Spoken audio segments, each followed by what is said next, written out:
Welcome to the Final Girls podcast, where we'll always say yep to any new Jordan Peele content.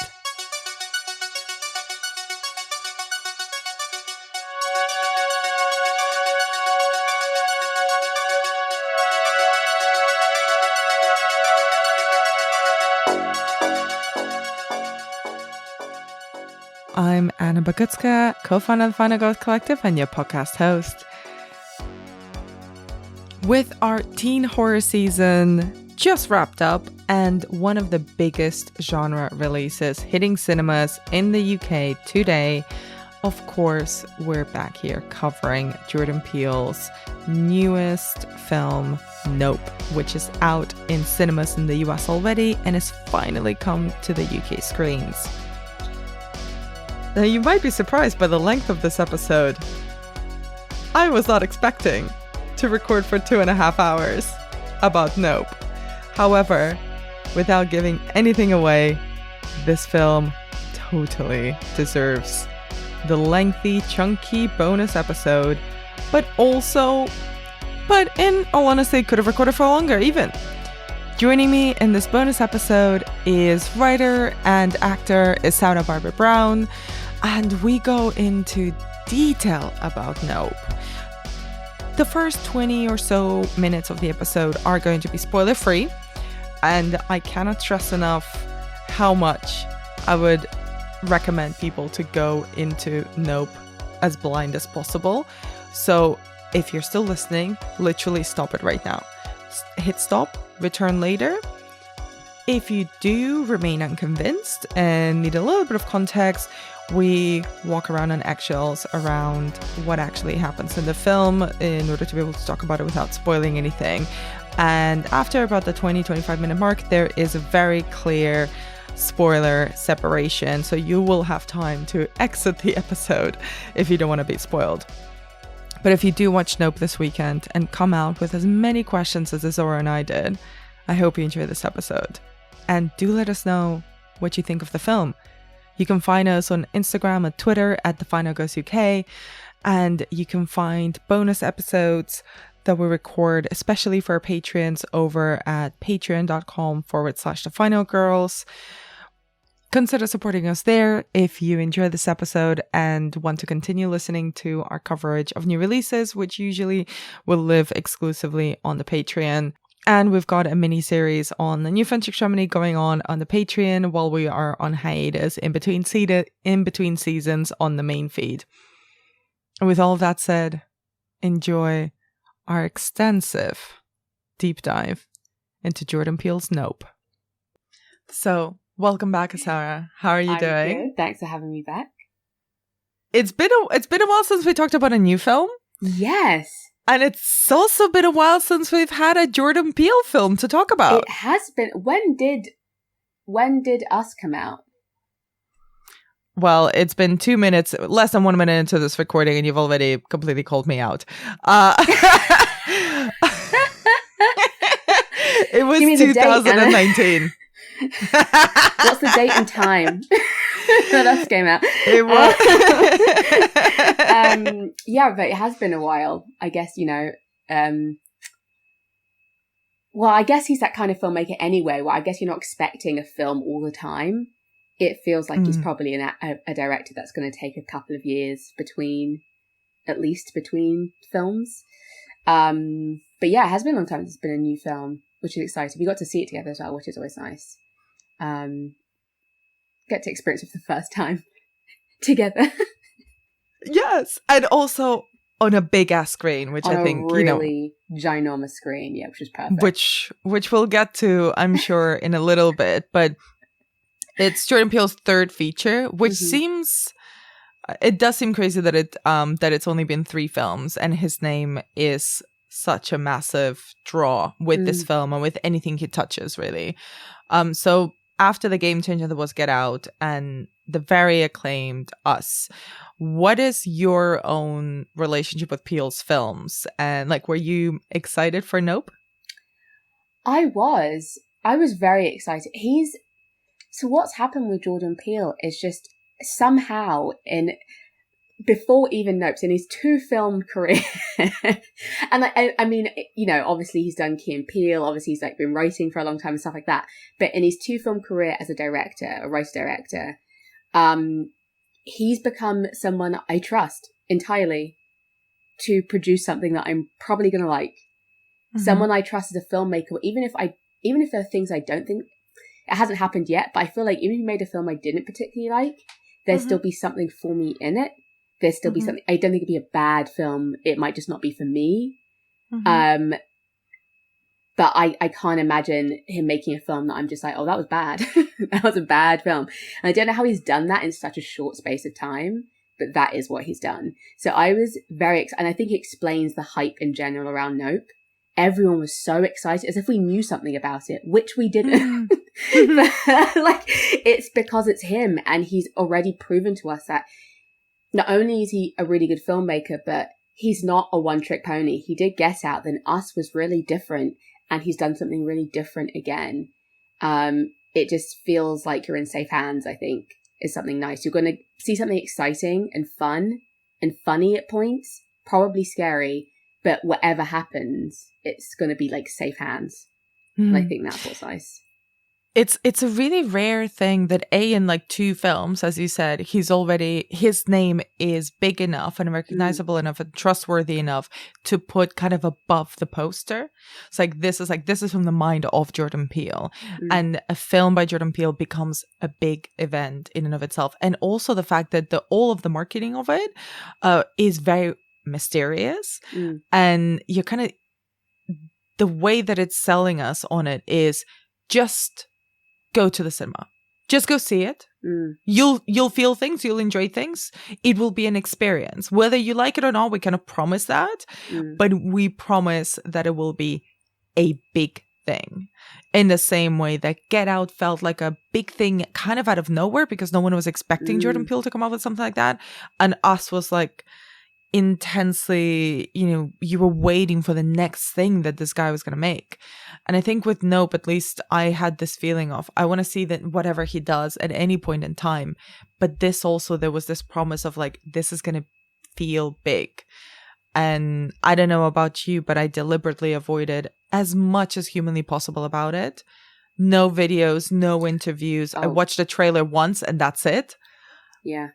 I was the same. Like, the minute I saw even the word Nope on someone's like tweet, who's probably in America, has seen it already, I literally was so close, like throwing my phone. I'd shut down. No. I didn't want to even read a word by accident. That means I figure anything out. I want to go in I want to go with my own little ideas about what it is from the trailer. I know I'm wrong, because that's like also the mark of a Jordan Peele film at this point, is that you're always going to be wrong, whatever you're thinking. And I was like, but I want to go in with my little ideas and then be shown how I'm wrong. So I was the same. I was like, I don't want to see anything. I want to hear about it. And I really am grateful to like all my American friends who I did talk to about it before I'd seen it, who refused to tell me anything. And I'm really grateful they did that. Because it would have like made it not as good if I'd known anything. So what was, before you've seen it, what did you think it was going to be? So I think the only thing that everyone could agree on was it was aliens, right? We all like, everyone was like, it's an alien film. It's a flying saucer film, right? That was the vibe of the tiny bits we got from the trailer. I knew there were horses. I knew it was to do with like cinema because of the big opening thing that Kiki does in the trailer, my great whatever grandfather. But I honestly was like, I don't know how a Jordan Peele alien film plays out. I don't know. I didn't think it was going to be like an alien invasion film, like an Independence Day like type situation. I didn't think it was going to be something like that where we actually like necessarily see an alien, or like where it becomes about taking over Earth, or there's like big explosions or anything like that. But I was like, he's going to do something weird about aliens, and it's not going to be what we think of when we think about an alien film. And that's essentially all there's a thing in the, which I'm sure we'll talk about later, but there's a thing in the trailer where Daniel Kaluuya says, what's the word for a bad miracle? For a bad miracle, right? Mm-hmm. So that was all I knew. I was like, it's something extraordinary happening, but it's bad. That's it. That's all I had. It's like aliens, something bad happens, which is a really strong. So narrative. So I'm gonna have to put you on the spot. Oh shit! Can you try, in a non-spoilery way? Can you try and summarize Nope for the listeners? Okay, so Nope is about something miraculous happening in a bad way. No, Nope is about so it's about this family who like have horse trainers, but they train horses for like films and stuff. It's like a family trait. They go way back to, if you've seen the trailer, that first clip they showed, it's all explained that it was their great grandfather. It's a black jockey on a horse. That's like the first thing like on film. So it's like a family tradition. And then weird things start happening. They're losing money in the business. They're finding it hard to find work. And occasionally, so it starts out with one random event happens, and then more weird things start happening. And they're in this isolated place, but there is like a neighbor who runs like this kind of theme park, who there also weird things are happening there, which they don't really cross over for a while. But it all starts with the weird stuff, and the horses all react to it. Then horses are going missing. There's lots of like bait and switches where you think you know what's going to happen, and then it's not a thing actually. And basically everyone who's involved thinks they know what's going on for a long time, but don't actually. And everyone acts in a way that is unexpected. So no one does a thing you expect them to do given the situation. They all have their own ways of figuring out how to deal with this thing. And it's not what you're expecting. And then hijinks ensue. Lots of hijinks, lots of plans. And that's all I'm going to say about it. But it's science fiction-y. There is an alien, or like there is something super like spacey happening. That you're right about that. If you haven't seen it, I appreciate the excellent job you've done trying to summarize a very mysterious and trying enigmatic not to say film. Like really key words. Yeah. There's a reason why I always delegate this part of the podcast. He does this other thing, and then this other thing happens. But don't worry about it. I think, as we both said, the one thing that it's safe to talk about when we talk about Nope in this kind of non-spoiler section is that it does tackle aliens. It's a flying saucer movie, like you called it, which is I think is a kind of a throwback in a way, because there's alien movies, there's cosmic horror movies, and then there's like flying saucer movies, right? Which is it's very 50s in a way. It's very much kind of the space race era of sci-fi and horror, and it sort of feels like we haven't really seen that in a while. It might just be my impression that all of the alien stuff that I've seen kind of goes down the alien route of, creepy monster needs to be defeated. Creepy monster happens to be an alien. Sometimes the people are in space. Sometimes they're on a new planet, whatnot. So with only that in mind, the fact that it's a flying saucer movie, how do you think Jordan Peele tackles this type of sci-fi and kind of sci-fi in general? Well, he's approached it. He's approached it, even though it is reminiscent of all these old films, he's approached it almost like it's not a sci-fi. He's approached it like, here's this problem that is they don't understand, or this new thing you just don't understand, and you need to figure out. It actually reminds me, not in tone in any way, but it reminds me more of like Arrival as an alien film, as a flying saucer film, where it's like, obviously it's more dramatic than that. It's not as like the aliens are just trying to like explain some nice things to us, but like it's that different approach to like, rather than let's immediately try and like murder this thing or blow it up or whatever, it's like, oh, something's weird happening. Like, how do we deal with this? There's an actual, like, rather than a knee-jerk reaction, there's an actual, like, wait a second. Like, whoa, what's actually going on? And an attempt, quite a quick acceptance of this. Okay, this is a thing that's happening. So now what's the next thing we do? Rather than it being like, alert like we have to rally and shoot and like be scared and what. It's more like, I don't know. There's more of like a learning thing with it. There's more of an acceptance of this thing is happening. What's the next thing we do? Let's actually make a plan. And it's more individual. Obviously in Arrival, there's like an army and whatever, but it feels more individual because it's about her like learning and blah, blah, blah, blah, blah. And it feels like that. As expansive as the landscape is in this film, it still feels quite small in the sense you don't see very many places or very many people at any given time. It's mostly Kiki Palmer, Danny Kaluuya, or like, you know, like a couple of the other actors. It's not a huge amount of people all the time. So I think it's just like, it's almost like their personal problem, which is not really how like flying saucer films are usually approached. It's not like these two people who live on a farm's problem. It's like a world issue. Yes. But it really feels like, oh shit, we have an alien. Like, as it, you know what I mean? It feels like you've got moles or something. I don't know. It feels like No, I think that's such a good observation that I hadn't thought about. The fact that it becomes their, and you know, I'll ask you about OJ and Emerald in a moment, but it does feel like their problem. They never go to anyone else. No. It doesn't even, it's not even a consideration that kind of pops into their mind. It's like, oh, we've got a flying saucer in our backyard. We will deal with this. How do we deal with this individually, like as a family? Or, you know, this is our issue, not anyone else's. It's not a global issue. Right. And that feels different, which is like another thing I wanted to ask you is like, and it's sort of weird talking about it without spoilers, but I think it's maybe the only way to talk about this film for anyone who hasn't seen it. It's like, it makes the film feel very small and intimate, right? Because of that you've just mentioned, but also it's huge. Like it feels so much bigger than the previous two Jordan Peele films. Yeah.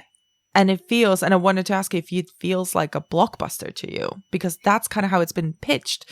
And because I've been ignoring with my blinkers on anything about Nope before seeing it, I've only seen that in retrospect. So it's like when we were watching the film on this big giant IMAX screening, it did feel huge, but I don't know if it feels like a blockbuster to me. I think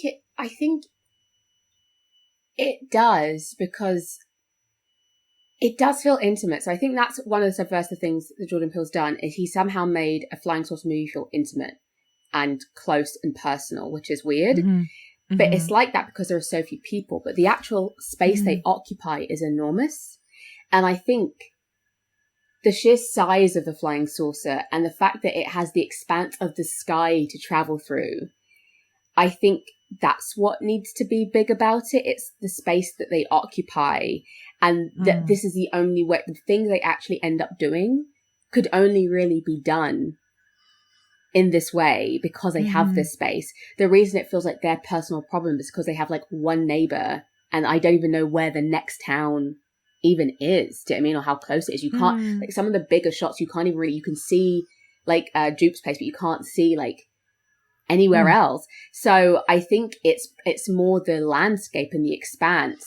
It's big for more reasons, like Lawrence of Arabia needed to be seen on a big screen than it is for like a big blowy uppy action movie. It's because to understand the scope and to feel like you're in that wide open space and then feel the difference when it does feel claustrophobic, I think is necessary. Again, get the scale of what they're dealing with, I think, Again, you hit on something so interesting. It's the expanse and it's the landscape of, for lack of a better word, America. I think sometimes I still struggle with fully comprehending just how fucking huge the United States is and how huge America is. And it's really interesting to see these landscapes that I simply have never seen those in my life living in Europe. Like it's just not we just don't have the space No. in that way. And seeing that on the big screen and seeing kind of those moments where they are, like you mentioned, kind of a few characters who you get to know really well, but the expanse and the scope of the film, it's like the emptiness around them, the emptiness of the sky, of where their house is, of the landscape, feels huge in a way that no previous Jordan Peele project has felt huge in that sense. Because, you know, Get Out, again, is very much in one house. And in Us, it's like very much in this very small, like, resort town, like, you know, like small seaside town where the action is kind of unfolding and happening. It still feels very contained, very old school Americana, but not big in that sense. But it did open up at the end of Us, and this just feels so much about the quote unquote like the great American landscape. Yeah. And I think it's interesting because when we do look at like other big alien films that have like been alien blockbusters that have happened, it's like an alien ship like comes to the White House, you know, like it's like, actually there are lots of places in America where probably most of America wouldn't know something weird was happening like for a very long time because it's just like dead, empty land. And that's what's interesting. The fact that it's like, oh no, it's not a city.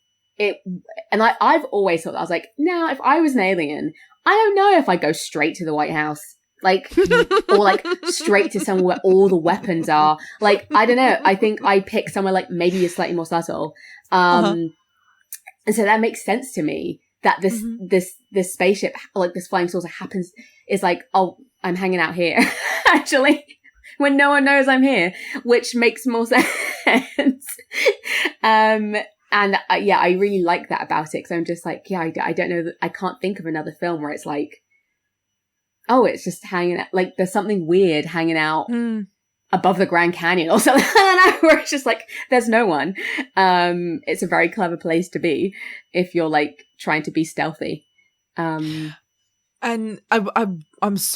I feel like we're both walking on eggshells, so I want to move into spoiler territory really quickly. But before I do, I just wanted to ask you, kind of, without going into characters, let's talk about the characters in the spoiler section, because we'll need to. But what do you think of the performances, especially of the three leads? So we've got Daniel Kaluuya and Keke Palmer headlining, and Stephen Young as well.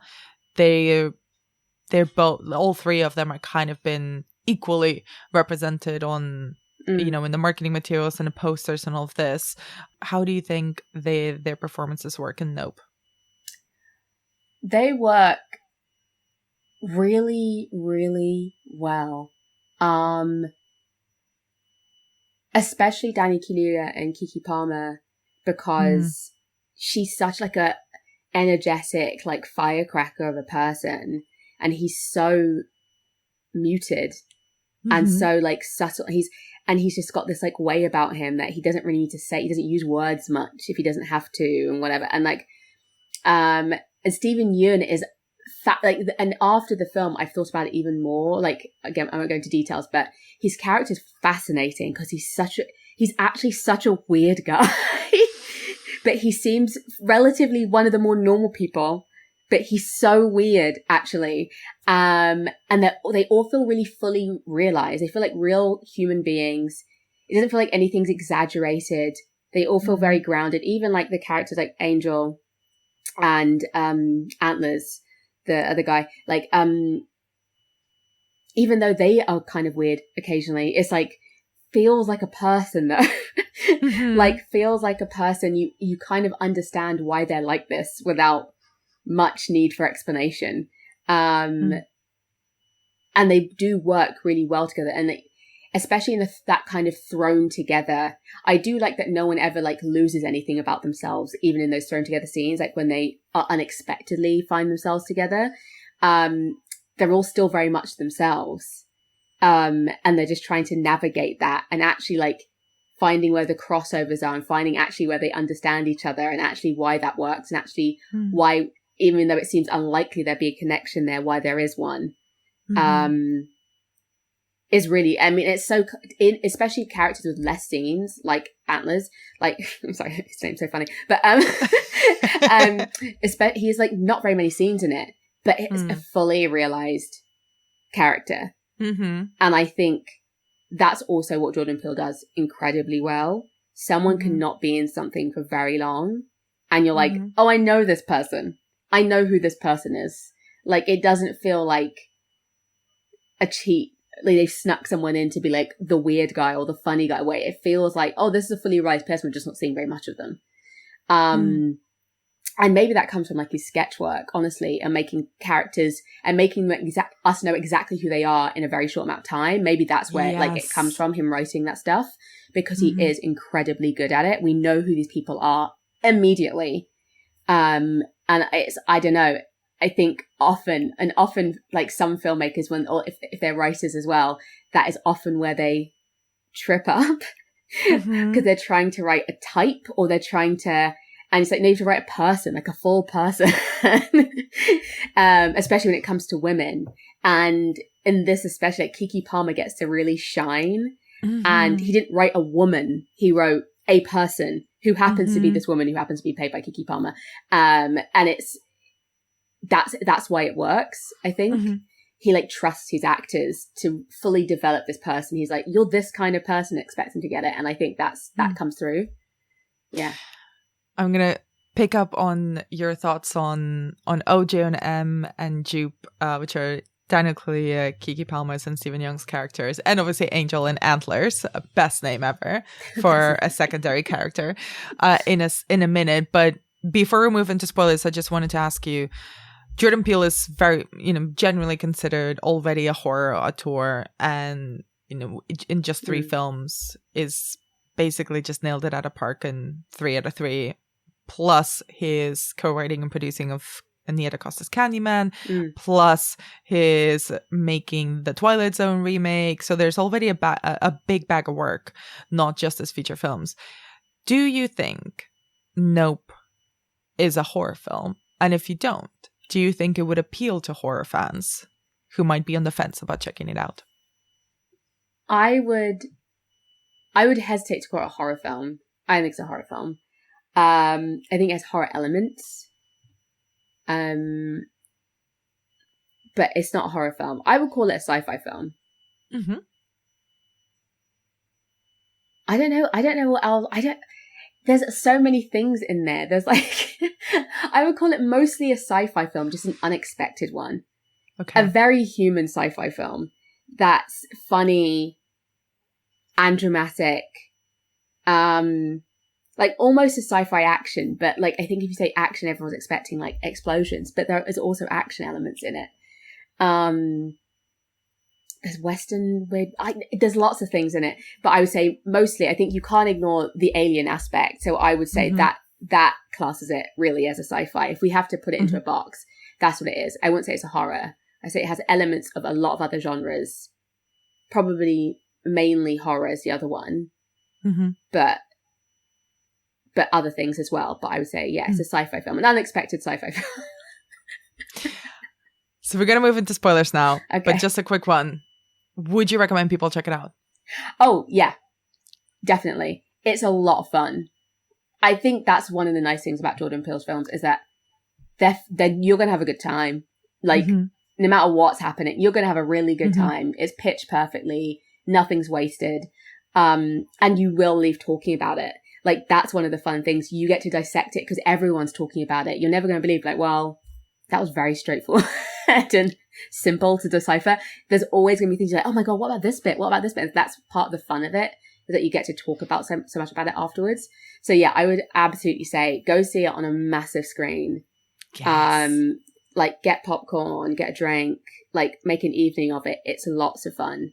Yeah. And don't look up anything. If you're listening to this now and you haven't seen it, I don't want you to not listen to the podcast, but don't listen to the spoilers. Please don't. Go watch it and then come listen to the rest. I'm honestly like, I want the downloads, I want the reviews, and I want people hitting the subscribe button, but please leave now. Leave. Please now. Leave now. Go see it. We will not be held responsible for you like No. spoiling Nope for you. And honestly, like I know a lot of people say that about a lot of films, like, oh, no spoilers, blah, blah, blah. But like, it is quite rare to go see a film where you're like, I have no idea what's going to happen. Yeah. This story has not been told before. It's a big screen story. It feels big. It looks big. The performances, like you're in safe hands directorially, story-wise, and with the actors. It's like, it's just that thing of like, you don't know what to expect, and just hold on to that for a little bit. Yeah. It's so rare with anything to not know where the story is going to go. And that's just such a precious little moment as a viewer. Even if it's 2 hours, even if it's an hour, it's like, just enjoy those moments where you actually are, able to be surprised or led down a path by a storyteller. Yeah. And it's so rare to be riveted. Like, I was riveted. Like, I didn't want to miss a second. I had to go pee for like a long time during the film, and I waited till I was like literally about to wet myself, and I had to like crawl over a bunch of people to like run to the toilet, but I was like so scared of missing a scene. That's how good it was. I was just like, I'm gonna go right now because I feel like this is a good time, but I was like I sprinted to the toilet and then clambered over a row of the poor people who I stepped on to get back to my seat. But that's how you're watching a good film. If it's like a whole thing where you're trying to decide whether it's better to pee yourself or to go to the bathroom, then you're on to like a winner. Publicists of Nope, if you're listening to this, put this on a poster. Put this on the poster. Brown almost peed herself. It was so good. If that isn't an endorsement of a movie, I don't know what is. So I think we've trotted around enough around the spoilers. So from this on onwards, let's get into the meat of Nope. Did you know that the very first assembly of photographs to create a motion picture was a 2-second clip of a black man on a horse? And that man is my great-great-grandfather. Great. There's another great-grandfather. But that's why back at the Haywood Ranch, as the only black-owned horse trainers in Hollywood, we like to say, since the moment pictures could move, we had skin in the game.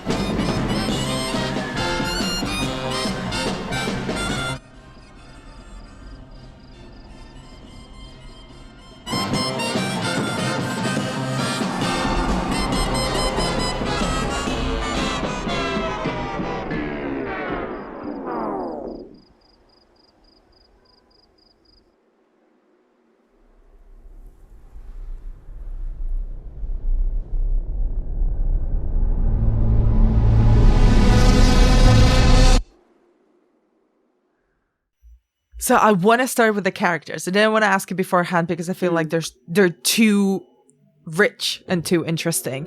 What do you make of the key three characters of OJ, Emerald, and Jupe, our key trio? Our key trio. I love them. I especially love Emerald and OJ. They're just kind of wholesome as like a brother-sister duo. I don't know. They remind me of me and my brother a little bit, except I think neither of us are like quiet and reserved like OJ is. But in his moments when he's actually keyed up by her, like I think we're like them. But yeah, they're just these people trying to figure shit out. They're just struggling. Like, and it's one of those. Let's start with OJ. OJ is like someone who's really good at his job. He just probably not a fan of people, which I think is probably true of quite a lot of animal handlers. People aren't so great. Once you like work with animals, you're suddenly like, oh, people. But he, he cares about the horses, respects horses. He likes what he does, I think.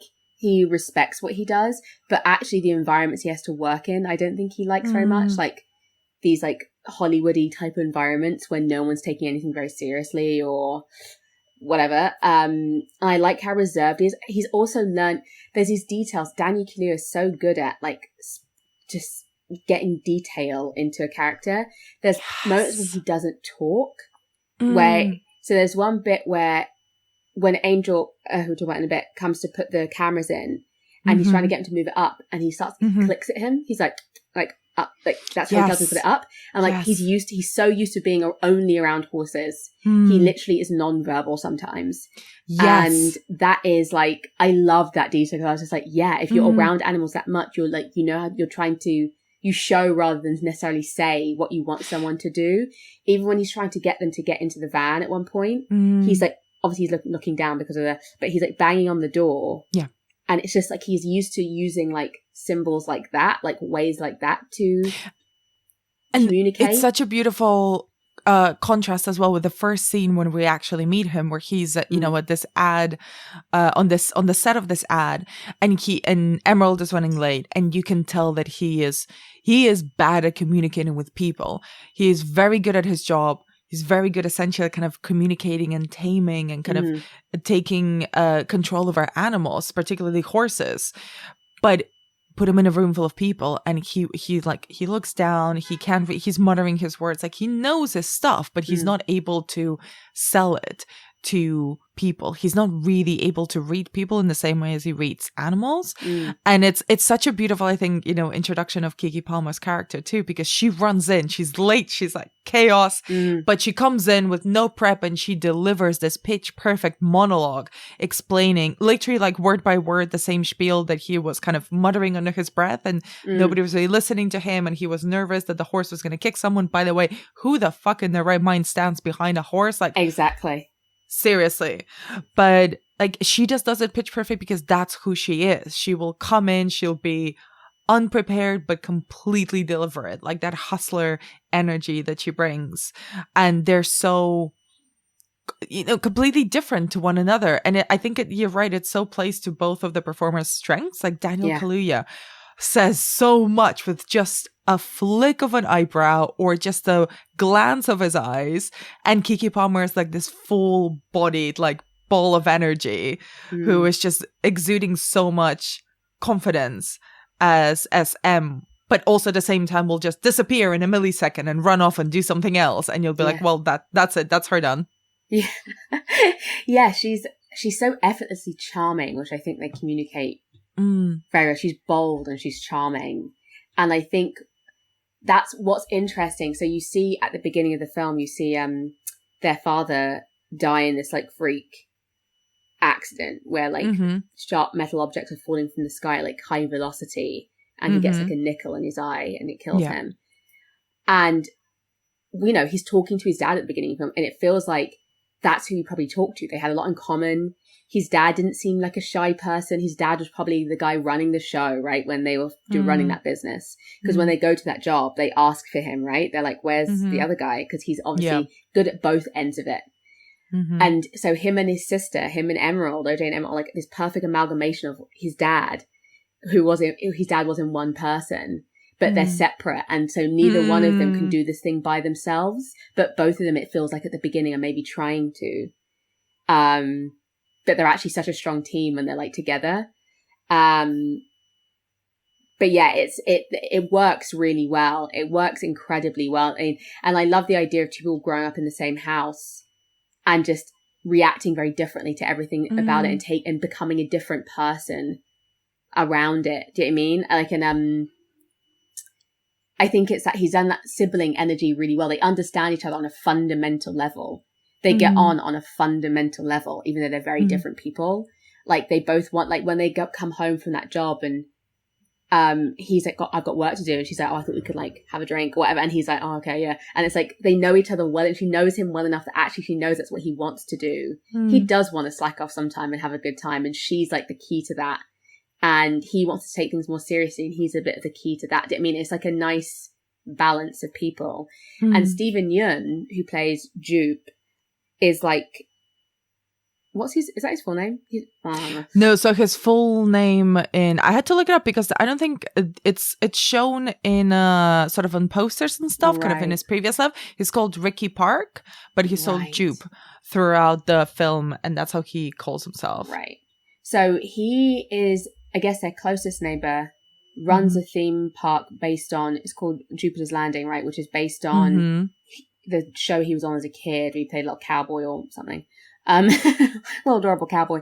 And it's like horses and like vaguely Western type things. And it's kind of like this amazing, which again, what we're talking about, like America, like Jordan Peele has such a good handle on what's fascinating about American places that aren't places we necessarily expect, which is stuff like, yes, you could be somewhere there's like a farm, like a ranch with horses, and then there's like a weird little adventure thing that you're like, who goes to this? It's in the middle of nowhere. And it's essentially for locals who just go all the time.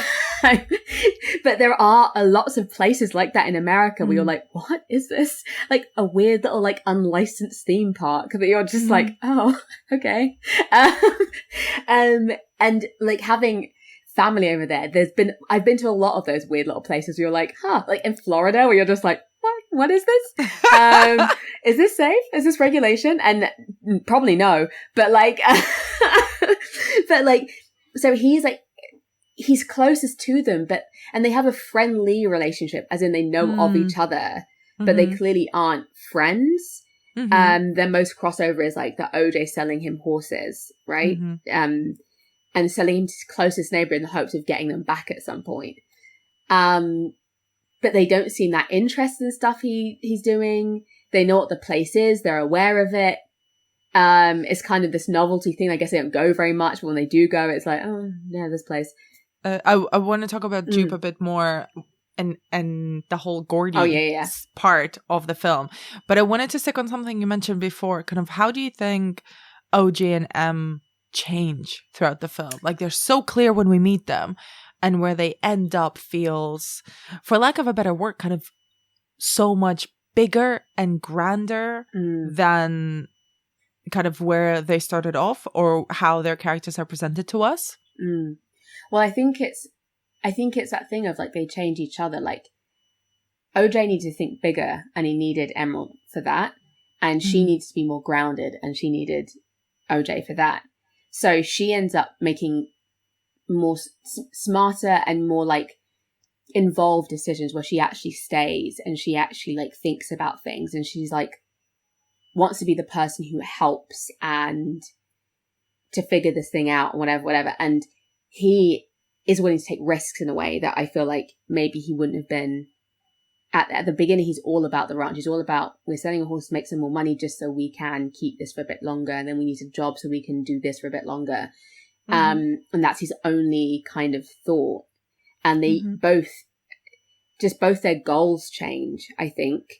She seems to be wanting to be coming in and to be there for a bit and then to leave. Is there talk of selling the place? Yeah, and I think she does talk about selling the place, and OJ is much more grounded. Like even in the way when he sells the horses one by one to Jupe, it's so much like basically just to stay afloat. Yeah. And he feels a lot more naive than M, in the sense that he still thinks that he can get them back. Right. He doesn't know about what Jupe is doing with them. Yeah. And like this idea of, oh no, I need to hold on to this farm. I need to hold on to our father's business. We are this business. Like we need to make it work. Whereas I think M is much more like, oh no, let's sell it. Let's sell it while we can, make a lot of money, and then do our thing, because she wants to do her own independent stuff. Yeah. Instead of, necessarily wanting to follow or maintain the family business. And I think by the end, their focus and their goals like align. So they just get closer together, and they're just more like, okay, actually, there's this new thing, and we can both, with the strength of both of us, we can like figure this out. And I think that's really what happens. They just kind of get back in tune. Maybe they were like that when they were kids, and this experience like forces them to get back in tune with each other and to actually find a new thing that's the most important thing. They find this new thing together that becomes the most important thing.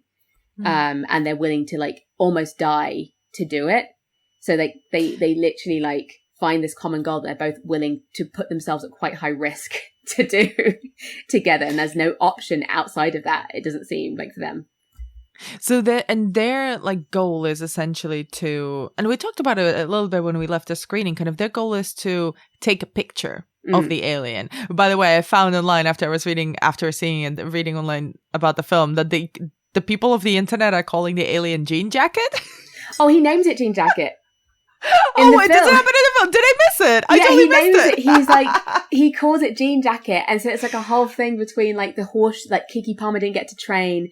So like when Emma was a kid, she was given a horse that was Jean Jacket and she was going to get to train it. And then her dad didn't let her in the end, and because he got some deal with it and they wanted to use the horse for whatever, so he did it. And she had to watch from the window. So this became like the redemption for that, like the oh my God, to give back to her for that. He was like, it's Jean Jacket and we're going to do this together. But it also obviously ends up being her really that figures it, like does the big end thing. Yeah. So that was to give back for what she lost out on as a kid. Oh my God. Oh, you've just made it better. I was like, I saw it online. I was like, oh, the people of the internet are weird. Is it because the alien kind of looks like jean fabric? And it's I guess it could be a jacket. And it was like, well, now it's a lot more emotionally resonant. But kind of bringing it back to Jupe, because I kind of interrupted you on that. What do you think his end goal is? Because he, as we find out, he's been basically feeding the alien this entire time with the horses that OJ sold him. He's just like, yeah, fantastic. Here's some food, which is unbelievable. But he's probably the character I've thought about the most since leaving the screening. When we were like leaving the cinema, I was like, I was like, all I want to talk about was Gordy. It's just like, wait, like I need to think about this. So the whole thing with Jupe is that was a child star, was in a TV show, like a sitcom called Gordy's Home, one of those cheesy like 80s sitcoms where it's like canned laughter, live to the audience, like wholesome family. And there's a chimp who's a trained chimp who's Gordy, who lives with them, like, and fun things happen every week or whatever. And one day, so the film starts actually with Gordy at the end of a rampage, who he's covered in blood. There's covered in blood. There's like a body on the floor and there's an upright shoe with a blood spot on it. And then Gordy turns to the camera and you're like, oh, and you don't go back to it for a while. And I think 2 more times explains exactly what happened in that situation. It expands on the scene. Like we get kind of literally different perspectives on it. Kind of in a way that now that hearing you talk about it, I think is very much a throwback to sort of these multi-camera sitcoms. Right. Because the way that they would be filmed, and this is very much a I Love Lucy innovation of like filming a sitcom with several cameras. So you're getting several, essentially with the same scene, but you're seeing it from different perspectives, and it's like makes it easier to edit, and it's much more efficient way of filming.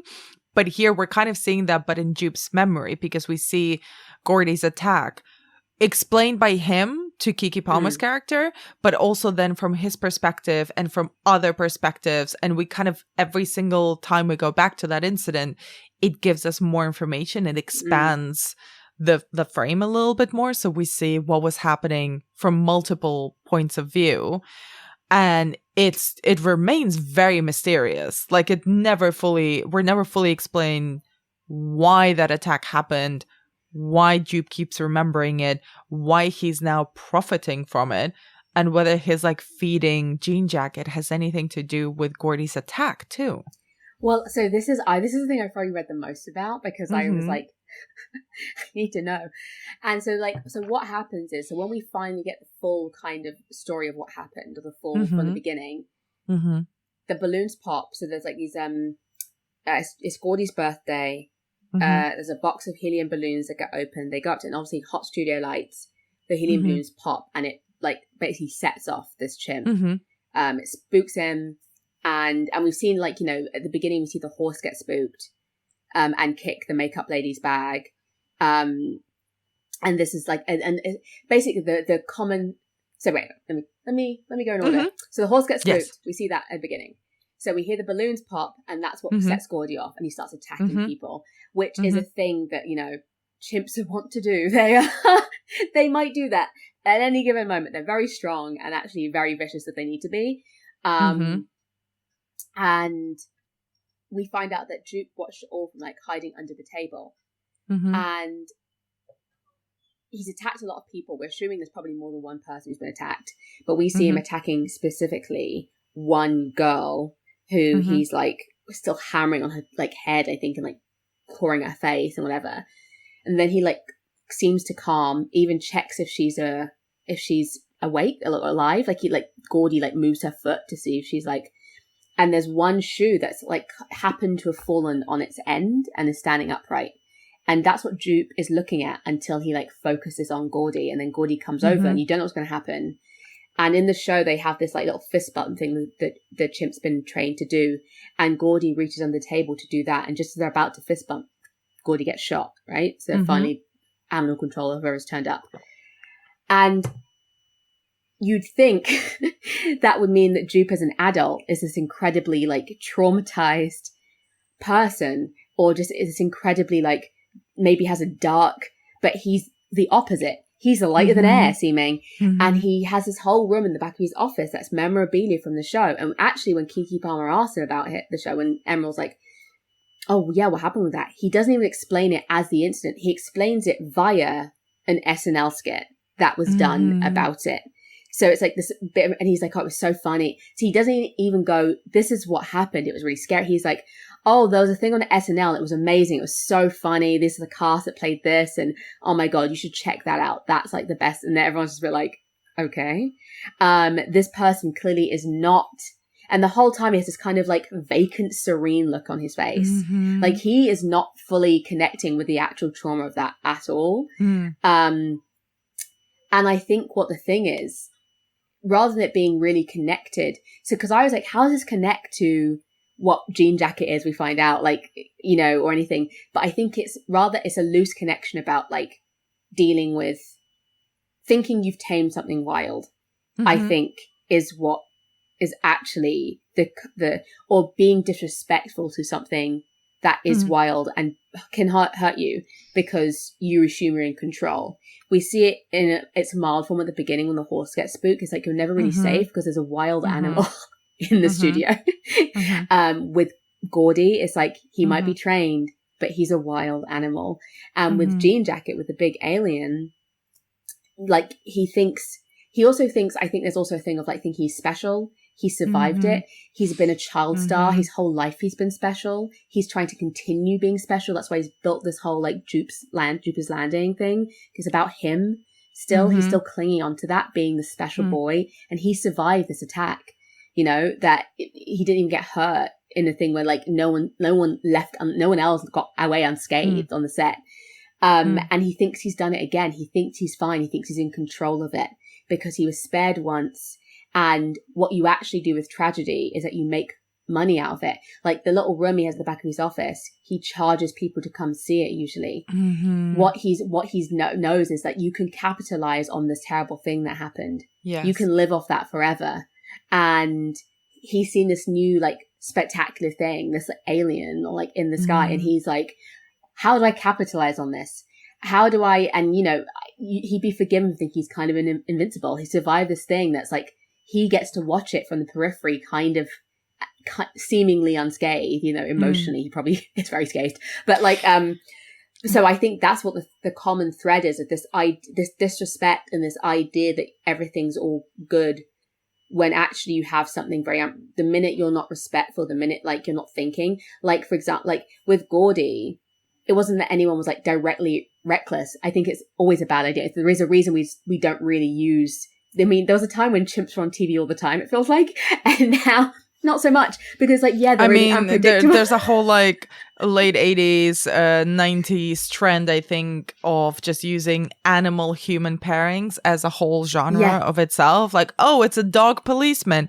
Oh, it's a parrot coming of age movie. Oh, it's a chimp, or it's like a fucking Bud Air was a whole franchise. Like it's a dog playing basketball, or it's an elephant who's also a cop. Like all of this stuff. There's endless of these. Yeah, so I think it was like, and I think the reason it stopped is because people learn, well, obviously like animal cruelty things where people learn, it's like, oh, Yeah. this is, we can't actually control this. Like, yeah, you can't really have a set filming day when there's an animal on set, because this animal might not actually do what you want it to do at this any amount of time. And with Gordy, it's like not an immediate like thing of disrespect. It's also the fact like if anyone was really thinking, they would have figured out that having balloons that pop, that are like shiny, unusual things that can explode in a hot studio probably isn't a good idea around a wild animal. But I want to ask you, because the one thing that kind of keeps, that is also like very much signaled to us as important in some way through just the camera work, is the shoe. Because on the scene of Gordy's attack is, you know, what we see from several angles, this one shoe stand upright with a little blood speckle on it. And that same shoe, we see it first in Jupe's little, you know, grotesque museum behind his office, where it's kind of framed, and it's given so much importance by the camera. So I'm like, what do you think the shoe means?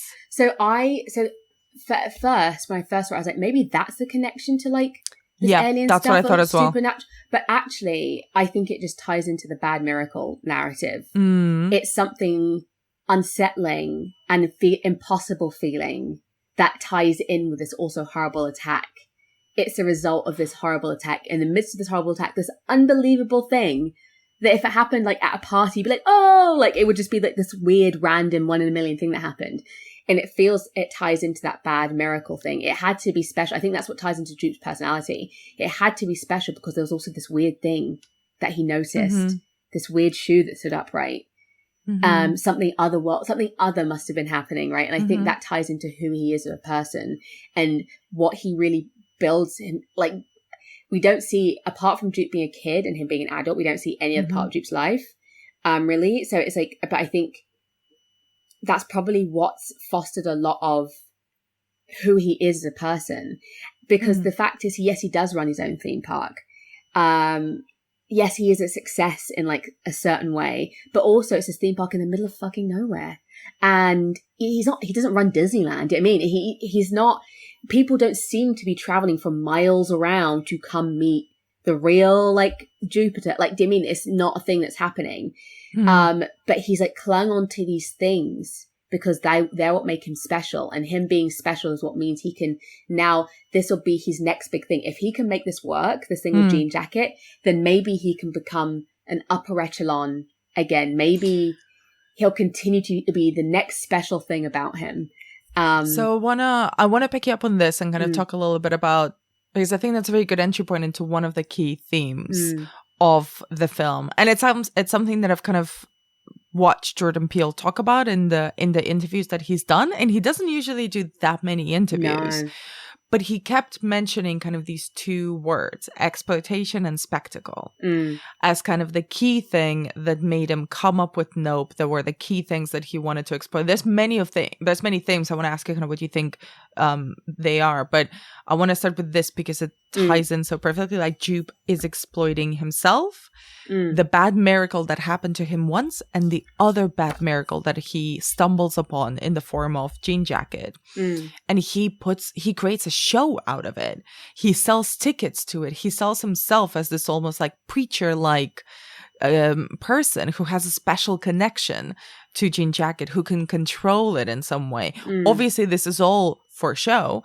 And he's fucking put his children in little furry alien suits and selling merchandise.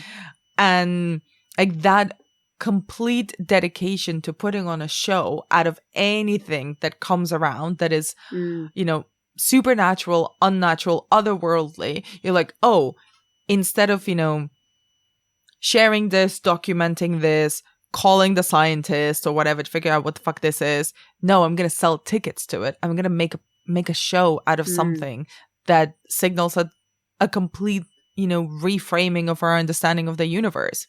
So, and the same kind of happens with M and OJ. Like, their goal is to take a picture or take a good video that shows Jean Jacket in full action to demonstrate that there is in fact an alien creature that's been, you know, hiding in their cloud and doing all this shit and kind of eating people and eating animals in their town.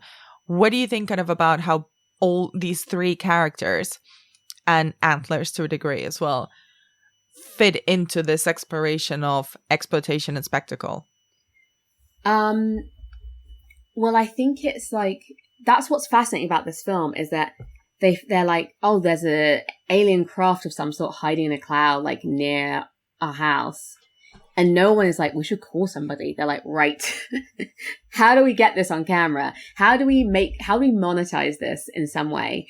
Which feels surreal, but in today's world, actually, you're like, no, I feel like that a lot of people's first response probably would be that.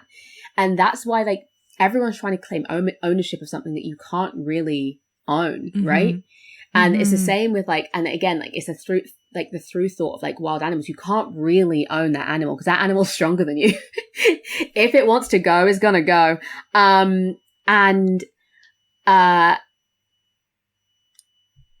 They stop. There's a towards a later point in the movie, like, reporters start hearing about, once all the people, like, get eaten at Jupiter's Landing, then reporters start hearing about it. And they're not that, like, and they are framed as kind of like these vultures, like, swooping in to try and get the scoop. And, like, the TMZ, like, that whole funny scene of the TMZ, the guy who's there with his camera trying to, but it's like, is he different than anyone who's trying to, it's that whole claim, the first claim to something. Like, it is just like that first, the planting of the flag. Claim. Yeah. It's mine now, which is a ludicrous thing, because surely if there was an alien in the sky, it's kind of everybody's alien, right? We all live on the planet. So we could all be eaten at any point. No one's in charge of it. So it's like, well, it's everybody's. It's not really anyone's. It's just, it's itself. It belongs to itself. But like, everyone just immediately tries to figure out, how can this work for me? Like, rather than seeing it as the threat and the danger in it as it actually is, rather than being like, even if they don't tell anyone, rather than being like, we need to get the fuck out of town, they're like, how do I make this something that is somehow works for me, that I'm the person that benefits from this miraculous thing that happens. And I think the use of the word miracle isn't an accident. The fact that he starts with Bible verse isn't an accident, right? So, like, the Bible verse he starts with is like, it says, I will cast abominable filth upon you, make you vile, and make you a spectacle. Right. Which is about the destruction of Nineveh, right? And it's for the sins they've committed. And so I think both the alien is the spectacle, because is made the spectacle, but the people are committing the sins, which is, it could almost be seen as like a punishment. There's often, like, the word surveillance that comes up, right? That this thing is watching them. There's a whole thing about not looking directly at it, right? So it's surveilling you, but you shouldn't look directly at it. Because the way that OJ manages to sort of maneuver around Jean Jacket is that he figures out that if you don't look up, essentially if you don't look up, you can sort of avoid being seen by it or being felt by it. You can sort of kind of maneuver around it and get away if you just don't look directly into. It doesn't really have an eye, but we're meant to understand that the alien can see you looking at it, because the minute you look at it directly, it chomps you. It knows for sure you're there. And I think, like, OJ is a person who says it's alive, it's territorial, it wants to eat us, right? So he's the first thing who really identifies it as, like, an animal. It's an animal. It's a wild predator. Like, apart from everything else, the fact that you've never seen it before, the fact that it's like a space alien, the fact is it works on predator rules, right? It's trying to eat us, it's hunting us, it does it this way. These are things it does. These are the ways to, like, try and protect ourselves. And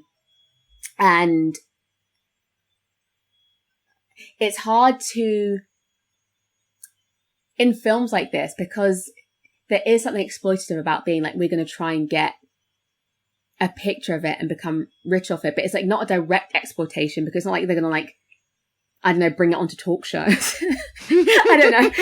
Or, like, I don't know, like, make it go on diet pills or anything. It would just be a picture of an alien. But, like, it's this idea of, like, I think it's like what you said about Jupe. It's almost like exploiting themselves. Like, they're willing to risk their, like, own bodies and lives to get this thing to become famous, to make money and become famous. They keep calling getting the Oprah shot, right? Like a direct thing of being on Oprah. That's it. You're set for life. Not even a question of like, what is it? Where did it come from? Why is it here? Like, how do we get rid of it? It's really about that. But this is what makes it feel so intimate, right? Like we were talking about at the start of our conversation. And I want to talk specifically about M's like final moment when she gets the money shot, and why it matters. And it matters, I think, in part because it's also going back to the very, very start of the film where they're talking about the unnamed black jockey that's in Edward Murbage's Horse in Motion. You know, this first strip of motion picture, this, you know, this first cinematic moment, and this man who's actually doing the performance and riding the horse, whose name, you know, has been erased in history, but we all remember, or like, you know, we have in our history books about the origin of cinema, Edward Muybridge. And there's a thing I think that is also there. It's like M and OJ work together to get the money shot because it's a way of cementing their names in history. It's like, you will remember our names because we got the first, like, we got the Oprah shot of this giant alien.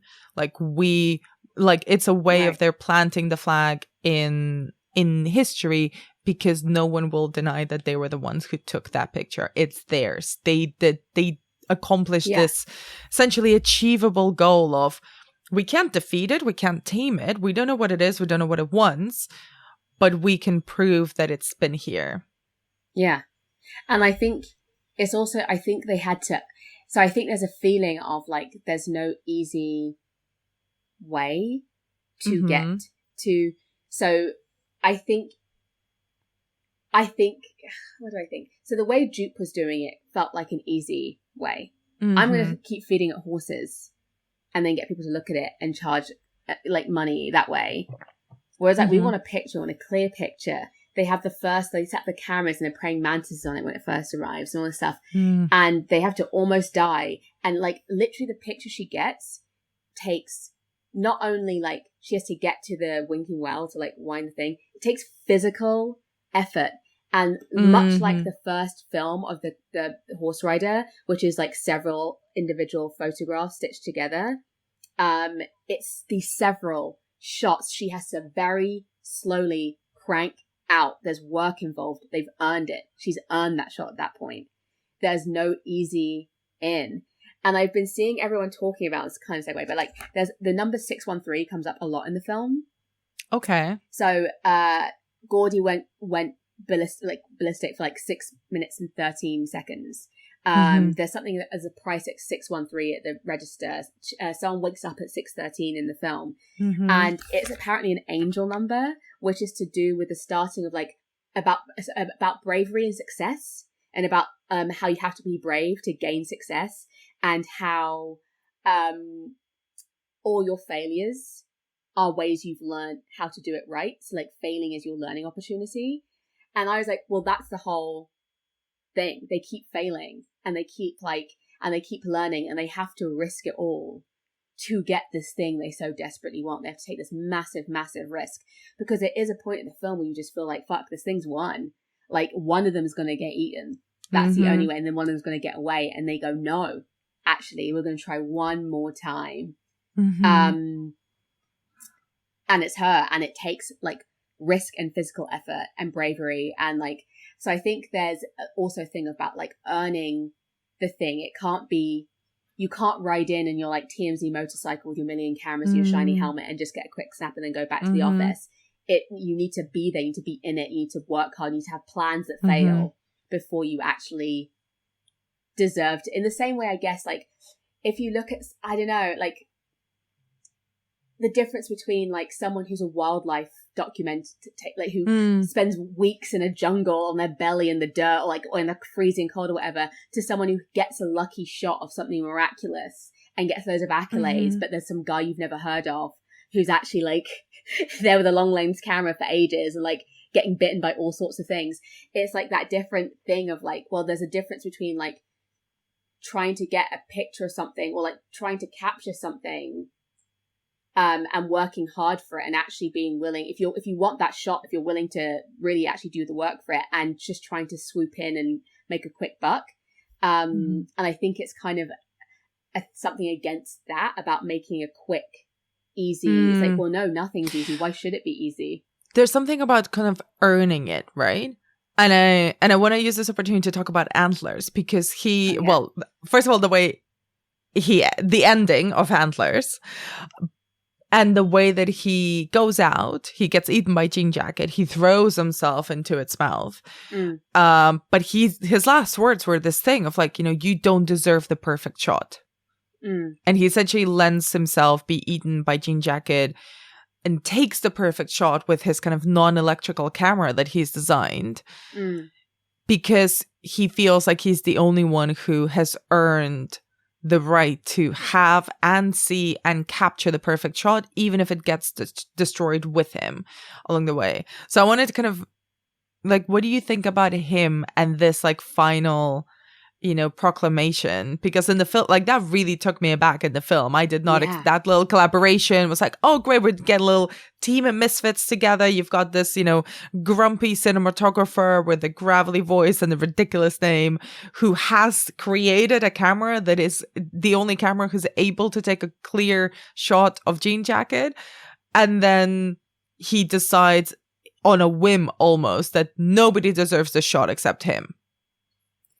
Well, I think it's that ego, right? So it's the ego of like that can come with authorism. Like, it's like, I'm this guy, I'm a big deal. I mean, bear in mind, he's doing a commercial at the fucking beginning of the film. Do you know what I mean? That's how they met him.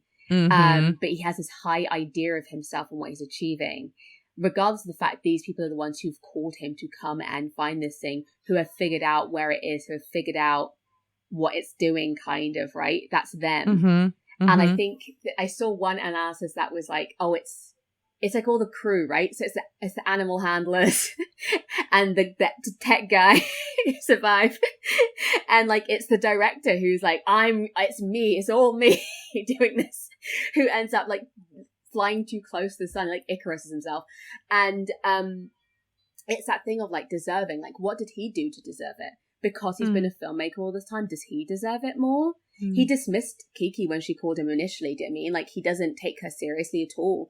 So it's like, why is he deserving? He thinks he's deserving because of who he imagines he is, rather than any actual work he's done, rather than anything he's actually willing to do in this situation. And honestly, it feels like a misstep. Like, the fact, it's never an accident Jordan Peele makes his leads black people. And it's the fact they ask a white guy, it's like, would they have got the credit? If that man had got that shot and survived with his camera, right? His little like hand crank camera that he invented, like, would they have got the credit? Would this have even done what, apart from it being on their land, would it have been anything to do with them? Probably not, right? He'd be the name they remember. In the same way, that jockey, they would have been the black jockey, right? It would have been their great grandfather all over again, where it would have been this guy he'd remember for catching the shot, this notorious, like, this infamous filmmaker. So, I do feel like that's his role, like, because he's not, so like Angel, like, is another guy, like, he's in with the both of them, right? He wants to not only do this, he wants to do this with them. He wants to be part of something bigger. He wants to be part of this story. He doesn't want it for himself. He wants to be part of it. Whereas when Atlas comes in, he's not particularly interested in who they are as people. He's not particularly interested in anything. He's just ready to go up a mountain, set up his shot, and go. He is not interested in any other part of their aspect of that. He doesn't get involved in the same way. He doesn't connect with them in the same way. So I do think it's also that thing of like the greediness of like of wanting that, of like wanting, and the same, the same with Jupe. It's like, it's greed. It's like, why are you feeding it horses? Like, what this thing you literally don't know what the fuck's happening. And you're like, I know, I'll invite more people to look at it. Which is just such an obvious misstep. It's like, it's because your greed outweighs, like, what you and your ego and your greed outweigh everything else, all common sense. And obviously it's that, like, we see Antlers watching like other predator.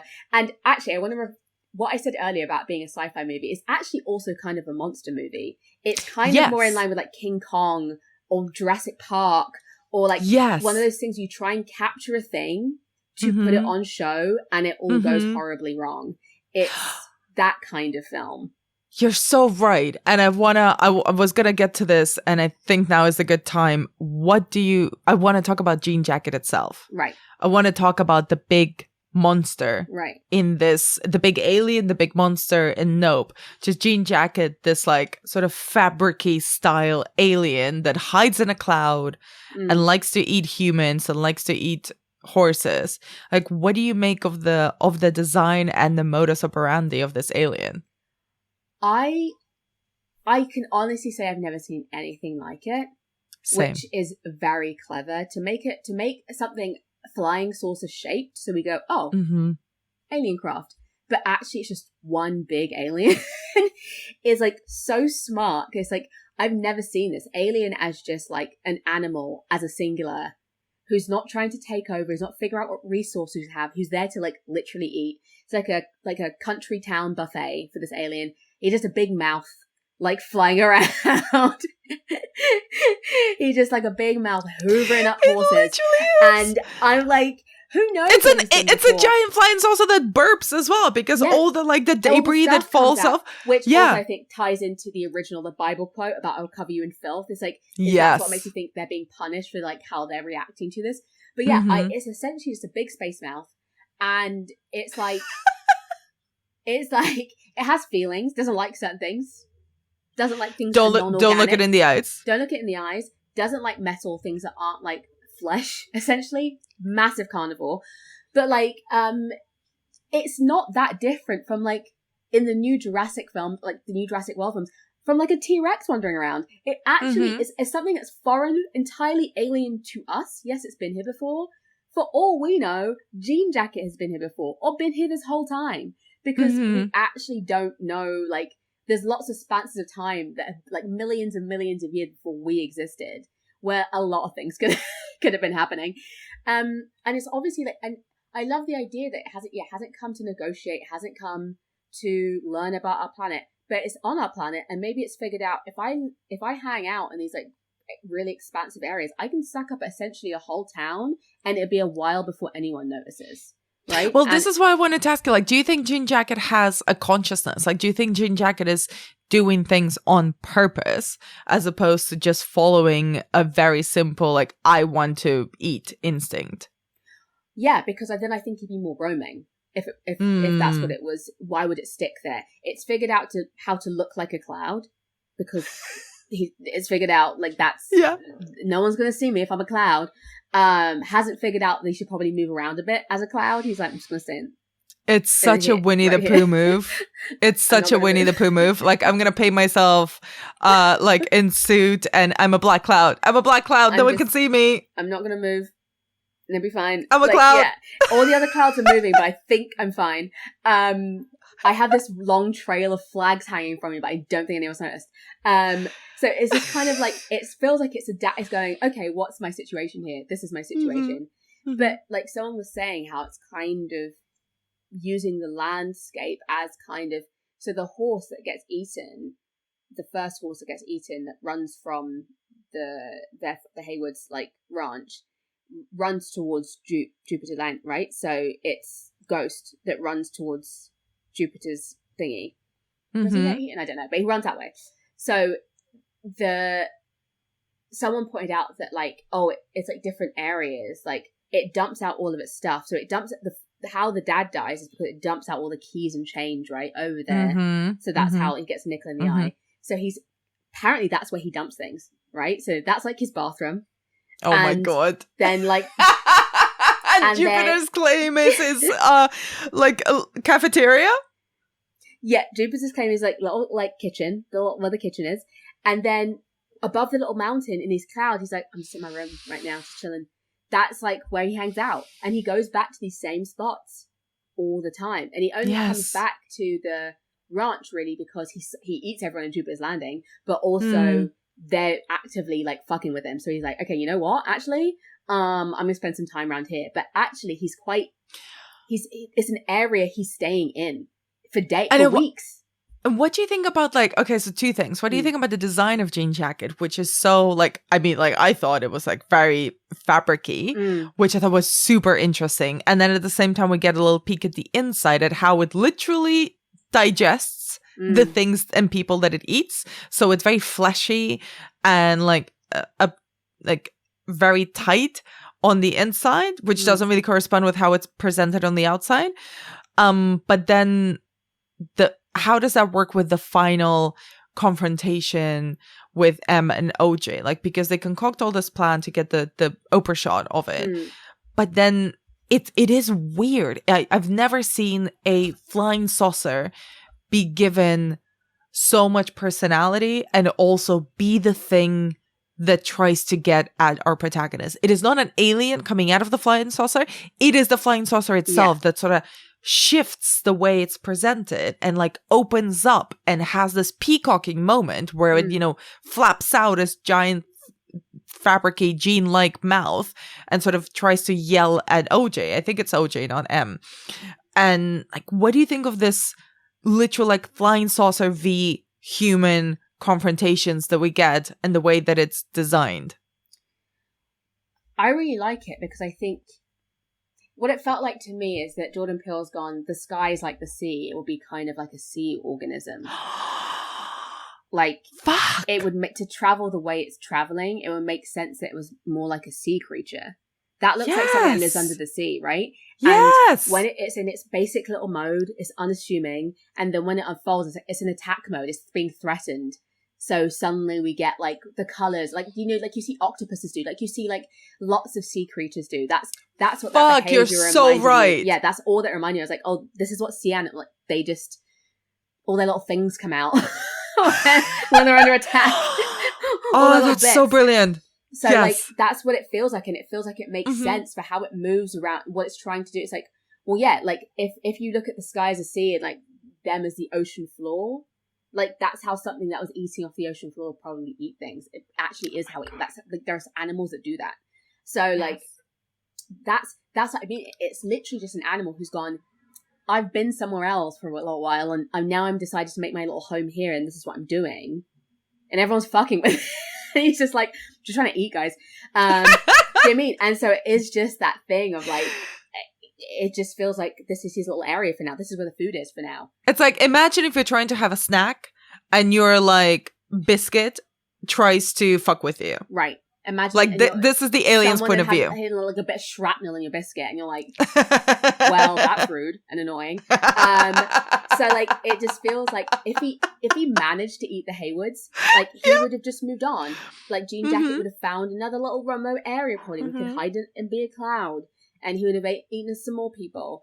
Do you mean? And it's, I don't even think, again, like, it's not a plan. It's just an animal. It's just a living animal, like we see in the sea, like, you know, octopuses eating, like, crabs don't have a vendetta against any particular crab. It's just like, I'm gonna eat you because that's what we do. And because I think this is one of the things that feels really special and kind of subversive, right? Is that the Haywoods aren't really special for Jean Jacket. It's like they just happen to have the right skills to handle it in the way that they would handle a wild animal that they need to tame or that they need to, like, get something out of. But they're not, you know, they don't have this special connection. And for a while watching the film, I thought, oh, is it because did this initial kind of bad miracle with their dad happen because there is a special connection between the alien and the Haywoods? And by the end of it, I'm like, no, there isn't. There really isn't. Like, they just happen to be, you know, skilled in this particular way that is useful, but they don't think that they have a special connection in the way that Jupe does. I think Jupe's cardinal sin is that he thinks that he has a sort of power over Jean Jacket because he survived this one horrific bad miracle, so he can survive and manage the next one that he encounters. So he is the special one. And I don't think that OJ and M think that they're special. I think they kind of see it as an opportunity that they can handle. Become special as well. They're like, we can use this to become special. Like, I don't think they've been picked. I think they probably figured out they could just leave, right? They figured out enough about Jean Jacket that they could get away and just go somewhere else and be like, well, we can't be there because there's an alien eating people. But they figure out a way to become special on the back of this. And I do love, like, the idea of, like, this idea of a bad miracle. Because I was thinking about, I was like, what are bad miracles in real life? And I'm like, oh, like, when ships disappear without a trace, when planes it feels an impossible thing that is horrifying and so unsettling. Mm-hmm. And I'm just like, yeah, of course, there's a lot of, like, and so all the people that don't know about, so if they didn't get the picture, if they had just left, and all we knew was, like, news reporters turning up to Jupiter's landing and all these people just suddenly fucking disappeared, that would be a bad miracle as well. It would be like, no one knows. So I think it's also this thing of, like, I don't know, put the question in my head anyway of, like, some things are bad miracles that we get, like a wild animal going wild, and, like, it kind of, and, like, a shoe, like, in that moment, like, something. But then there's also ones that are like, oh, was there something else? Like I said, if we didn't know about Jean Jacket and this whole group of people went missing, you'd be like, this mystery. We'd have, like, blogs and documentaries, but no one would come to the conclusion, like, there's a big alien eating things. Like, do you know what I mean? Like, I'm sure someone would, but no one would believe them. But, like, so it's that, it puts the idea in your head of, like, what if there are, like, bad miracles that are happening, like, things we don't really understand, like, which we clearly don't. Like, we like the idea of a logical reason, there being a logical reason for everything, and not everything is logical, and there are things we just don't know about, and there are things that we will never fully know about, like, despite the fact that Jean Jacket is, like, there and so close and whatever, and they do get this picture and potentially kill it at the end, right, with the big balloon, which is obviously reminiscent to Gordy as well. Like, it's a big balloon that pops at the end. But will we know what it is? Will anyone ever? Is there another one? Like, it's there's all these. It's unknowable. Yeah, it's unknowable, and no one's even trying to get at that. They're dealing with it very much in the moment.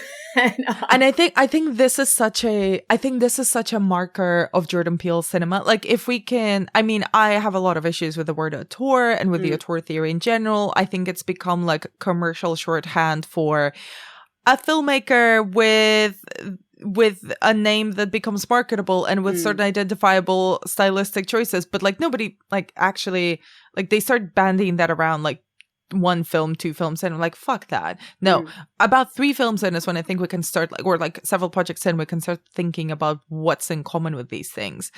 And I say that only because I think that one of the things that people don't really talk about Jordan Peele that much is how interesting he is and how interested he is in the unknowable, which goes back to his, like, love of sci-fi and his work and love of the Twilight Zone, and those kind of old-fashioned, big, open-ended existential takes on horror and sci-fi stories, right? It's like this story, this very intimate story, something big and unexpected and weird that happens to these specific characters. And then it ends, but does it end? No, not really, because the questions that it leaves open are so much bigger than the story itself. Like, maybe OJ and M's story ends when they take the picture, and we don't really know whether they sell it, like, what happens to them next. But the things that are opened up because of Jean Jacket's existence and because of how they interact with it, and these, like, small identifiable things, like, you know, don't look it directly in the eyes, or the way that it's shaped, the way that it maneuvers, the way that they destroy it, opens up so many other questions that Jordan Peele doesn't need to, or I don't think even wants the film to answer. He wants to leave the questions open. And it's one of the things I always loved about The X-Files and The Twilight Zone is every single episode, even though we wrap up the story and the file, the questions that remain open are so much bigger and so much scarier, because they're the stuff that will keep you awake at night. That's the stuff that you'll keep wondering about even when the drama has subsided and you're kind of supposedly safe. It's like, what do OJ and M do now, knowing that there's fucking aliens that like to munch on people and horses out there in the sky, in the clouds? Like, what happens next? And that is the thing that also I think is there in the background in Get Out. It's in the background of Us. The stories end, but the questions and the, like, we never really find out about this, like, little like big sect, how big the sect of like people who transpose like, you know, the souls or the beings of old aging white folk into black folks' bodies, and like, where the fuck does that come from? How did it evolve? How big? How much does it extend? What about the tethered, untethered? Like, what happens after Lupita Nyong'o's character, like the untethered one, is unleashed onto this tethered world? Like, all of these things, these possibilities, the what happens afterwards, or what does it all mean, and what does it, the implications of it is, they're left unknown. And I think very much by design by Jordan Peele, like in the way that he writes, those are the things that he's so interested in, as well as the bad miracle aspect of things. Yeah. And I think the bad miracle aspect is very much the center of this. Yeah. But this unknowability of big supernatural otherworldly events, I think comes into play into every single thing that he's touched. Yeah, but I think you're right, because I think it's also he seems to love hearing people's theories about it. Yes. And he never goes on an interview and explains it all the way as a show of like, look how smart I am. Here's what I did. Here's what you missed. He loves hearing what people noticed, what they're guessing. Even if they're so wrong, he loves hearing fan theories about his work. And I love that for him. I was like, he's made a film and he's like, it's not mine anymore. What do you think happens? What do you think this means?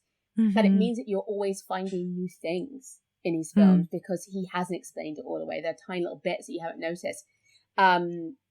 Like there's even in one of the things you sent me where he's doing an interview with Keke Palmer, and he says, you know, I wrote it in this time where everyone was like scared to go outside. It's like, you want to go outside, but oh my God, is it safe outside? And she was even like, you snuck that in. She's like, you're so like, she didn't even know that. It's like, yeah, he wrote it from this idea of like outside is scary. Actually, yes, the big open sky should feel like very safe and free. There's nothing out here is actually quite scary. And I think that's what is key. He writes from a very human place. He bases everything in like a very human fears, even if it's fantastical. The story he bases it a very human feeling. And I think a lot of the stuff he dots around as detail is often about people rather than like a secret into like the story or what this is. Like, for example, I don't necessarily think there's anything to really fully explain what Jean Jacket is, but there are things dotted around about the kind of people we're dealing with. Like the posters in Daniel Kaluuya's room, there's like a film poster he has, and he has like a film hoodie or like a Scorpion King hoodie, and it's like they love film in a very specific way. It's the fact that there's all these like cameras, they get these really high-tech, amazing top-of-the-line cameras to try and and they don't work. And what actually gets it is some like shitty camera in the bottom of a well that's used for like tourist shots. Do you know what I mean? It's like back to the simplicity of that and like the actual like work and detail that can go into film, and actually how anything can be anything, and actually the best doesn't mean always you're going to get what you want.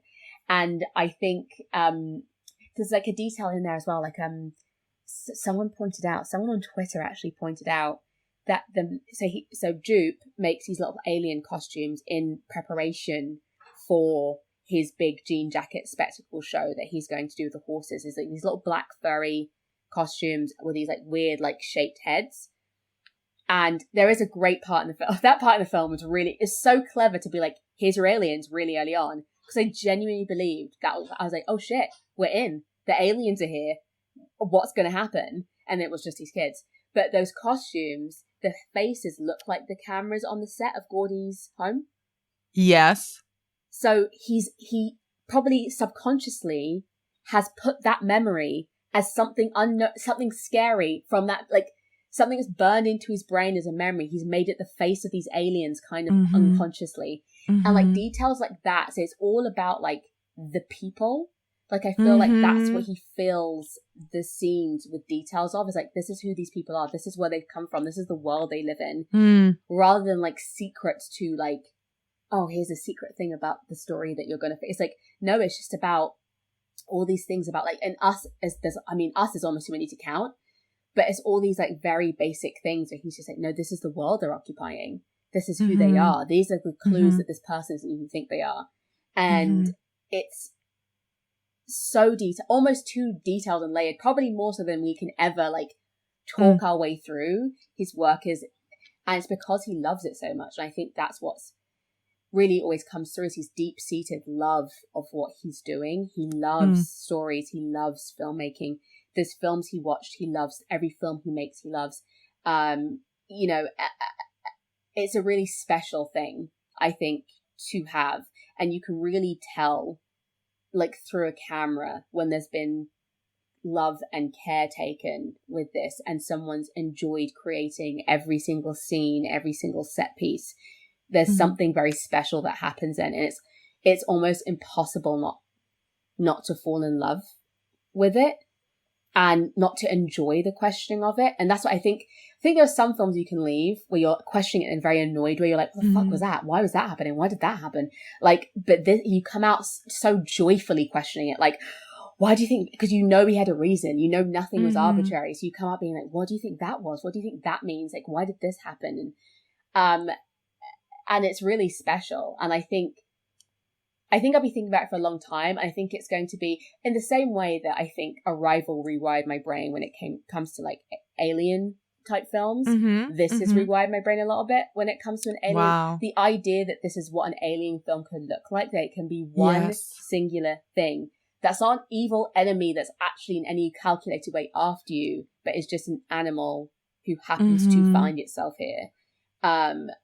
I think, because I've told you this, I have an issue with like monster films where the animal has a plan. As in like in the new Jurassic Park films where the dinosaurs like out to get one particular person. I'm like, well, no, they're just being a dinosaur.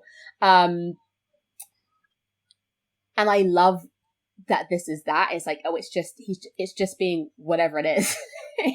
This is, if we went to a planet full of them, I'm sure they'd all be doing this. Like, and also like this.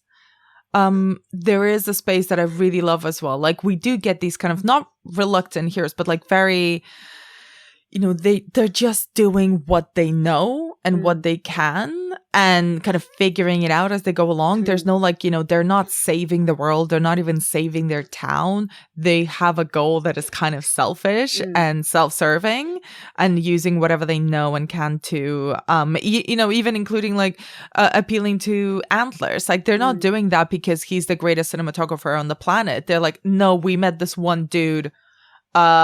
He probably has very like powerful cameras. Let's go to him. There is that very sort of almost do-it-yourself vibe, I think, that also really reframes the kind of the creature, the flying saucer movie, because it's like, it's not the NASA people, it's not these alien scientists, it's not experts, it's just people who are using whatever they can find in a kind of Home Alone kind of way, where it's like, I'm going to set the booby traps that I with whatever I have. Is it the little like the car salesman, colorful like plastic inflatable men that are going to wave around? Yeah. Is it going to be that? Is it going to be the hand cranked camera at the low rent, like small town Jupiter's Claim kind of Western theme park? Fuck it. Let's use that. That's what we're going to use because that's what we have. Is it going to be the cheap cameras from the local tech shop? Yes, it's going to be that.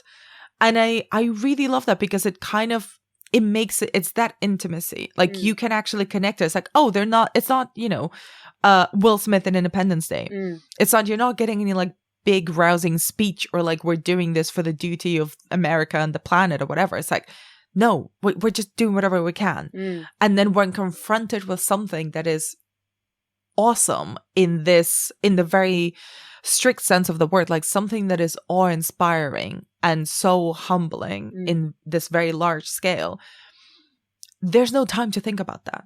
No. Like, it's all about the booby traps. But then when you come out of this film and kind of, we've been talking about it for like 90 minutes now, the more I think about it, the more I like read things about it. I've read a bunch of things. There's so many more that I want to read. There's so many more that will come out when the film hits UK screens.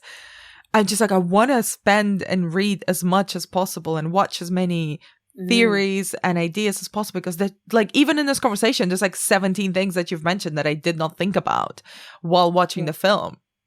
I'm like, it's going to be endless. And that's part of the thing why it reframes these very, I think, simplistic takes on alien films, on creature features, on flying saucer films, on American blockbusters as well, on American westerns, because we haven't even talked about like the iconography of Daniel Kaluuya like racing through this like empty American desert landscape on a horse. It's just like that on an IMAX screen. And even the fact that it's mostly horses, even the fact it's like, it just feels so Old West, And I think the film as a whole is also meant to be the spectacle, right? Like, we're seeing like all these people get all these things, because there's also when we first think we see the aliens, when it's Jupe's kids dressed up as aliens, Danny Kaluuya gets out his phone and he records, right? Yeah. That's the first thing he does. Which is such a common thing now that we won't even, we as an audience aren't really even questioning that, because we 100% for sure at this point in time know that if something unbelievable happened, there would probably be someone with their phone out recording, right? So much is documented now. We love spectacle. And he was writing this in 2020 when there was, videos that were like of like George Floyd being murdered. There's all these things that we saw them, things that in a time before you would never in a million years have actually seen. Someone recorded it and we saw it, and it got shared and like, obviously for the reasons people gave of like, bringing awareness and whatever. But the fact is, you don't need to watch someone be murdered to understand someone was murdered, right? If I hear about a murder, I don't need to see a video evidence of it. Like I believe you. Like but it's because, and what people don't like to admit is that we enjoy spectacle. There's an amazing scene, one of the very few scenes we don't see them either at Jupe's or at the ranch, where they go to get burgers with Angel, and there's a fight happening outside of the window, and I kept having to like look back to them because I was just and it's like, of course he's done that on purpose. Of course he's gone, there's a spectacle outside, and even though it's nothing to do with the plot, it's never going to touch the plot, you can't help it. We literally can't help it. We're literally just like, oh my God, what's happening over there? And that we're like a rubbernecking species. We just can't not be, if we see something like if I hear an argument on my street, I'm at my window. Yes, and like Jordan Peele, I mean, same. And it's like that's human nature. That's he taps into something so basic about that we don't like to admit about ourselves, but it's just like that's what we're like. We do want to see the thing, and I like to imagine that if an alien was eating my horses and people I knew, that I'd be like, I gotta go. This is bad. But would I? Or would I be like, oh my God? I want to see more. Maybe I will. Maybe I will get eaten. Yeah, but I want to see more. I want to wait until the last point until I can get away where I'm not going to be eaten today. And it's like I think that is a very human thing that we probably don't like to admit. Like people love yelling at horror films or films like that. We're like, I would do that. It's like people don't act the way you necessarily think they're going to act in certain situations. Like people don't always run from danger. We see it all the time where people are running towards like gunshots to see what's happening. Why would that be your instinct? Like, do you mean we don't always behave in a way, unless it's like a very obvious immediate danger to us, we don't always behave in a way you think we would. And also, I did want to talk about the fact that the girl who was in the show, who it turns out who's attacked by Gordy, who didn't die, just had her face like mauled, was from a true thing from 2009. This. What? Like, literally, the picture in the newspaper of the real story looks like it's directly... Oh, holy shit! Yeah, so a girl, I think it's Charla Nash is the name of the real woman. So it was a chimp attack. So, like, really tying into a true... That's what made me think, it's not to do with the aliens. It's this idea of, like, we think we have a tame thing and we never had a tame thing. Like, all those people who are, like, pet lions and stuff back in the day. It's like, that's going to eat you. But yeah, it's a real... Yeah, 2009, real chimp incident. It's a testament to Nope, the fact that we were recording for a full 100 minutes and we had to stop for a break, but didn't want to stop recording because there's just too much to go through yet. It's just one of those, it's one of those films that reminds me, not that I forget very often, but it reminds me why I love cinema so much. like this feeling of being like, I want to talk, I can't wait to talk about this film to certain people I know. Mm-hmm. And like, you know, that there's something it doesn't happen massively often. I think it happened when we were younger because a lot of things were new to us. Like the first time you see a classic film, it's a big deal or whatever. But in like more recent years, I remember happening with like Under the Skin, where I think maybe for 5 hours, everyone I saw it with, we talked about it. We couldn't stop talking about it. Films like The Master, or like, I don't know, there are films that you just get under your skin somehow. I said under your skin twice. But like, but like you're just, and we said like with Jordan Peele, what's amazing is it's happened with all 3 of his films so far, which is astonishing.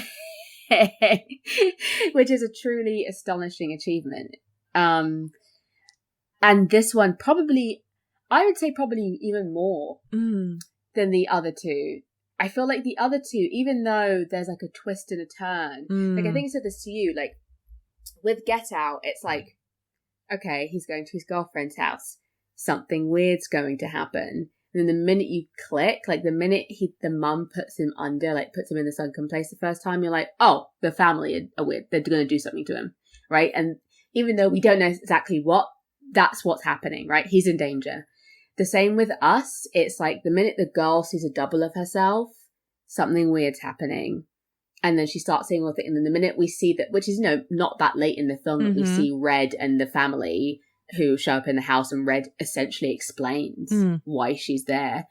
And then that's what's happening in the film. It's trying to navigate that situation. Whereas this, there wasn't that point. I thought it was happening with the kids dressed as aliens. I was like, oh, this is the point, and then we're going to see what. But I was like, oh, no, wait. Because for a long time, you obviously, as well, you still think it's a flying saucer. Like, kind of. And then it's not that. And then you're like, are they going to leave? No. Are one of them going to get eaten? No. Like, there's like all these points where you're just like, I didn't see the fact that Jupe has known about this thing. So it's brand new to Emerald and OJ, but Jupe's known about it for freaking weeks. And it's like, they think they've discovered this thing, but actually, does Jupe have the claim to it? Because he's known. He's been feeding it horses for weeks. And it's like, I didn't know that was his plan. Nothing I didn't have a clue that's why he was buying the horses. That he was going to sell this show, that everyone was about to get eaten. Like, there were all these little things that like, I was like, oh wait, what? Oh wait, again, what? Like, I really was on the back foot for a lot of it. And I think that's what was so, and I didn't even know how they were going to end.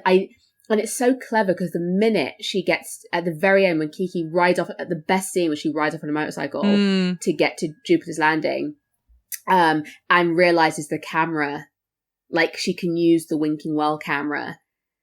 And you see it so early on that there's a camera at the bottom of that well, so briefly. And the fact that you're like, oh my God, there's and you suddenly realize what she's about to do is just like, there was no part of me watching that film that was like, oh, she's gonna go to Jupiter's Land. And I was like, I don't know how you do this anymore. But I don't know how it fits. Yeah. It all I don't know fits. how you make a film like this where you really don't know. Where a story we feel like we know as well. It's not like an alien story, is not an unfamiliar story to us. But the fact that we genuinely didn't know. It feels like such an evolution of his previous work, because I think outside of the unknowability of everything that he's ever touched as a filmmaker, as a storyteller, both Us and Get Out, I think, kind of are more interested in weirdness. Like they're interested in the weird side of everyday, with like just brushstrokes of supernatural or unexplained kind of behaviors. You know, like, oh, what is this technology that can transplant people's souls into other people's bodies, right? Or trap people in this like like other realm. But this, I think that Nope is more interested in awe. And I think that's so it has to do with its scale. And it has to do with like how little the efforts and the ambitions of its characters seem in comparison with the unknowable and the awe-inspiring thing that they encounter. And and it makes sense character-wise, they just don't know what to do with it outside of like finding a way to sell it in some way. Yeah. Or try to tame it or claim it, because that is what they're want to do. That's what they're trained to do. That's what those characters have always done their entire lives.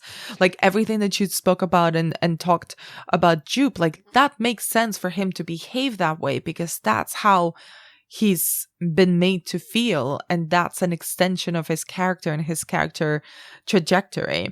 Like he thinks he's invincible because he has been the special one for a long time.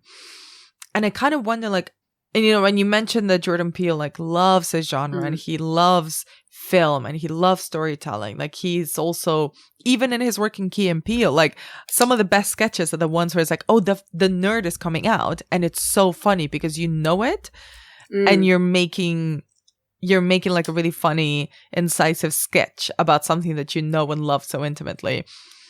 What do you think are some of the influences of what do you think are some of the influences that you see in Nope that perhaps feel different from the ones in Get Out or Us? I think it's actually, considering how grand it is actually quite pulled back as far as performance. So little is explained. There's very little exposition by characters. Like, he shows rather than tells, very much like OJ's character in this. So, for example, if we didn't have the visual thing of what happened with Gordy, from Jupe's explanation, we wouldn't know what fucking happened. Do you know what I mean? Like, that's not actually, he doesn't explain anything about what happened. Even how they talk about Gene Jacket, they don't overly discuss it. Like, you know, they figure out it doesn't like certain things. So there's not like maybe if we feed it this, there's none of that, right? The end plan, like when it's an unspoken brother-sister thing where she figures out what she's going to do and Daniel, like OJ helps her do it. But no one like they sit down and do make a plan at one point that fails. But then the final plan that they have to like decide on the wing, no one like plots out, no one says too much, right? When Daniel Kaluuya goes to Jupiter's Landing to go get Lucky back and realizes, everyone's gone. Again, there's not like a big expositional, he doesn't call like M and be like, oh my God, like everyone's just like, no, we know, we've seen it. Like, and so it's very show, don't tell. And I think in his other films, which I actually don't mind, he doesn't do exposition in a way that's like annoying. But there is a big explaining, right? So Red explains in Us what's happened, why she's there. In Get Out, he watches that video, which is like the cheesy family video that explains that, oh, we're just gonna, take a few black people's bodies, don't worry about it. Like, there's the whole explaining of that. And I think this kind of goes, and it all ties, every time I talk about it, I'm just like, it ties into spectacle. He's like, I'm showing you.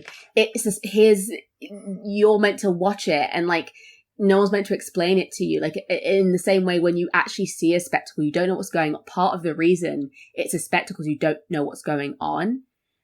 That's part of that. That's part of why you're staring, because you're trying to figure out what's happening a lot of the time, or why that's happening. And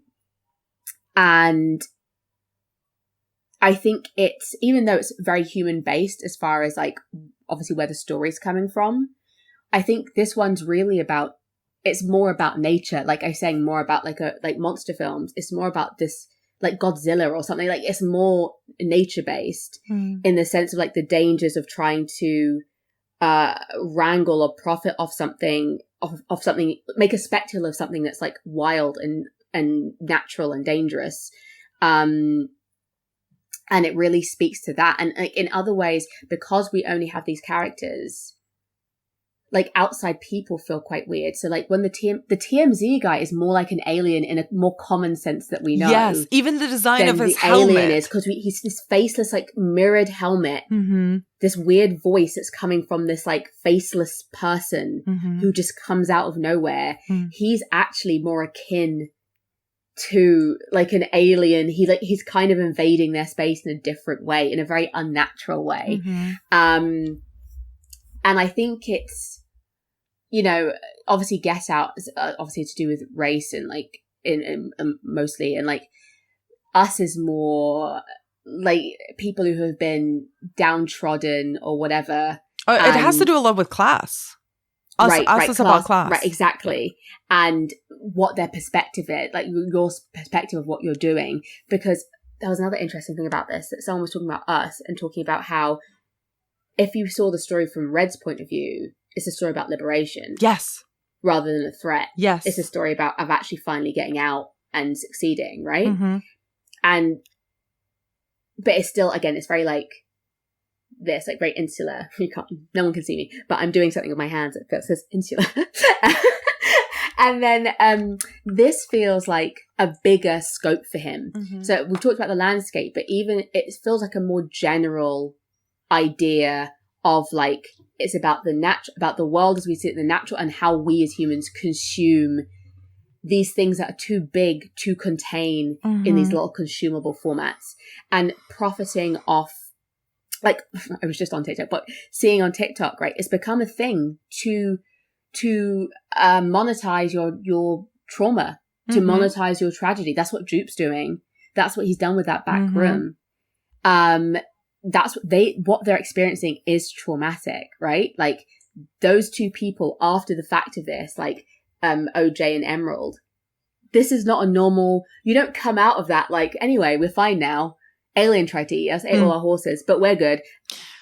Which is yes. what makes Jupe so kind of scary and sad at the same time. Right. Like the way that he even because he narrates the incident of Gordy's attack before we actually get to see it. And then like there's flashbacks. Like sometimes there's these moments where he's either by himself or like his you know, his gaze is sort of lost, and even his wife seemingly kind of knows how to bring him back. She does this little small thing, like little massage on his hand, that sort of snaps him back gently into reality. But you can see that hasn't gone away. But he has gotten so used to recounting it in a way that is entertaining, that is name droppy. It's like, you know, oh, Chris Kattan played Gordy, and he was unhinged because isn't Chris Kattan great on SNL? But then when you see the flashback, it's like, this is a horrific event where, and also the way that the animal control people like shoot Gordy and save Jupe, like that. If the other thing wasn't traumatic enough, this added bonus of like, you're the last standing person. And you get to see this person that you've worked with, trained with, etc., been, you know, commercialized with together. And I think there's another like element of like, you know, there's a moment where can't remember if it's M or if it's Jupe himself. He's like, oh yeah, I'm the little Asian cowboy. Like I'm the Asian kid on this Western show. And that's how I became a thing, because wasn't it funny to see an Asian American kid play a cowboy? We've never seen that before. And in a way, it's like he's a tap dancing kind of performer who he was being sold as, look at him, isn't it weird to see an Asian kid dressed up as a cowboy? And like and even in Gordy's home, it's like it's a white family, right? And he's an Asian kid who's part of he's like the diversity hire of this like sitcom show.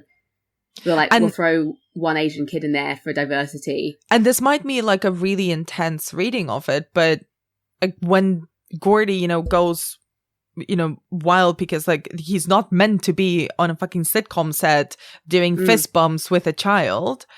Like there's this element of like, has Jupe just kind of internalized having to be this performer for everyone, like being this gimmick to the point where like he will just push it down and make it into another story that he can sell, because the alternative is like, oh well, we're just gonna like eliminate you from the sitcom or the story if you no longer perform in the way that we're asking you to perform, in the way that we can commercialize. Like, I'm kind of thinking it out loud, but it feels like an extremely dark reading of like, is it just all you're only useful for us while you're entertaining to us, and then as soon as you're no longer entertaining and, you know, working within our parameters that we have defined, then we're gonna get you the fuck out very quickly. And I think it's because it's almost the same with the horses. Like, Lucky kicks a bag and then he's sold.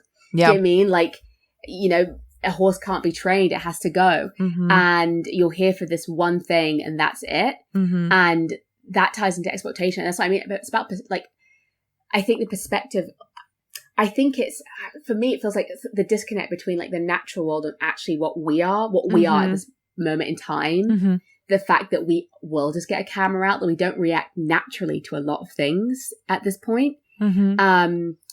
And we react differently to being exploited as well. Like, we try and, like, maybe like Jupe does, try and find a way that we can turn our exploitation into something that's good for us.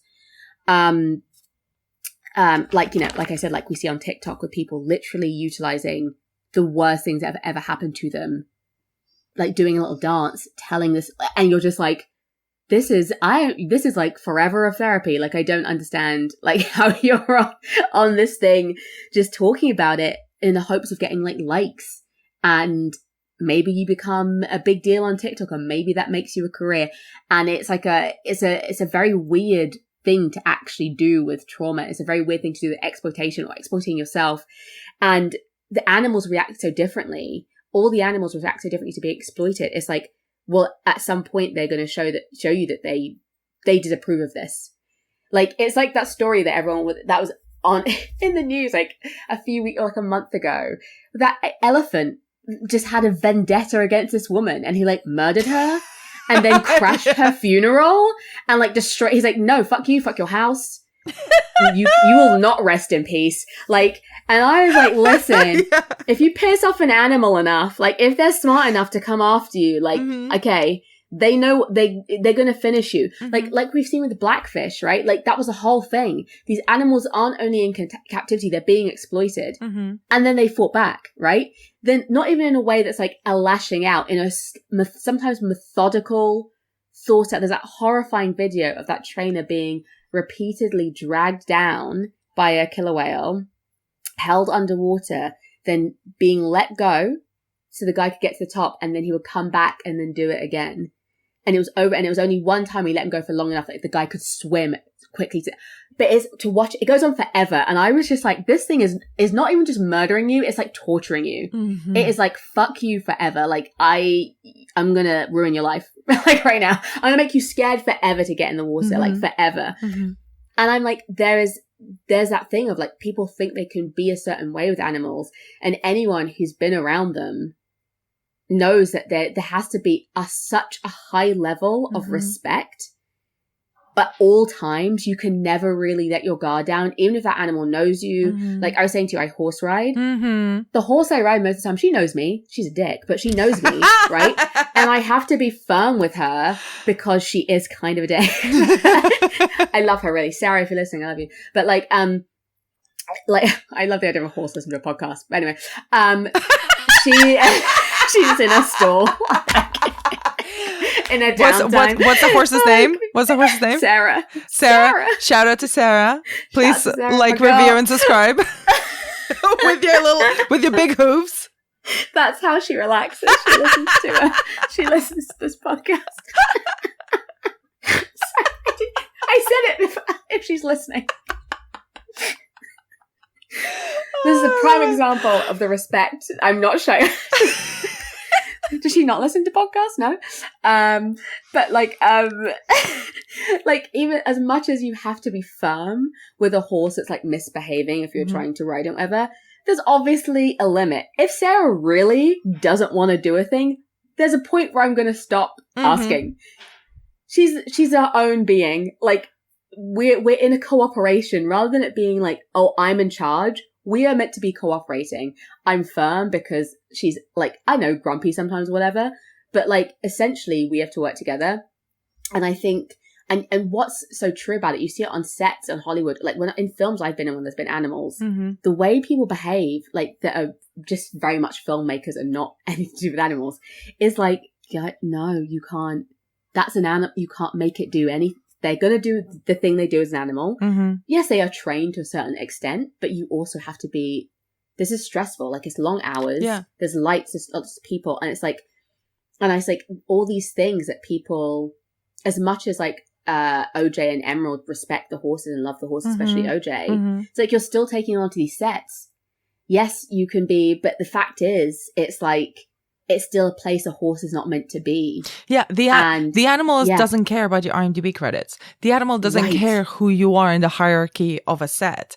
Right. It's going to do what it needs to do if it feels threatened or it feels uncomfortable or scared in any way. And that's also kind of what Jean Jacket does as well. Like, there is an element of a consciousness that we see because it does, you know, it uses deception. It camouflages itself. But, you know, that's also like a very animal instinct. It's like, what can I do to get myself fed? What can I do to avoid being hunted? What can I do to survive, essentially? And like, I think the film is really interesting in that it doesn't prescribe too much intention. Like, I feel it flirts with it, but ultimately, like we were talking about before, the Haywoods are not special. They're just in that right place at the wrong time, basically. Like, they are unfortunate witnesses to a bad miracle. Right. And I think there's a lot of like eye imagery in it. It's like all the posters about like looking up at something. There's lots of like little visuals that look like an eye. They talk about the thing being able to watch them all the time. So I really do that. I think it's like about perspective. It's like, is this thing bad? No. That's like a wrong thing to use about it. And it's like, can animals even be bad in that sense? It's like, people can be because you're making decisions a different way, not to just survive. Like we're seeing, if you were just trying to survive in that situation, you'd have gone, you'd have left, pack up your horses and go. They didn't do that, right? They want something out of it. Whereas this thing is just behaving as in its natural way, in the way it's trying to survive, right? It's just, and it's a perspective of like, if we were looking at this from Jean Jacket's point of view, it's like, is it the bad guy? Would we feel bad that like actually it's trying to be exploited and that at one point they fed it a metal horse, or at one point it bites on barbed wire? Like, I don't know. Like, from a different perspective, this is a very different film. And I think that's what's different about it, is that the scope is bigger, because it's like this perspective of like nature and like humanity and what actually is bad. And there's been some talk about like that when Jean Jacket is all folded out, it looks like an angel, like like almost like an angel, right?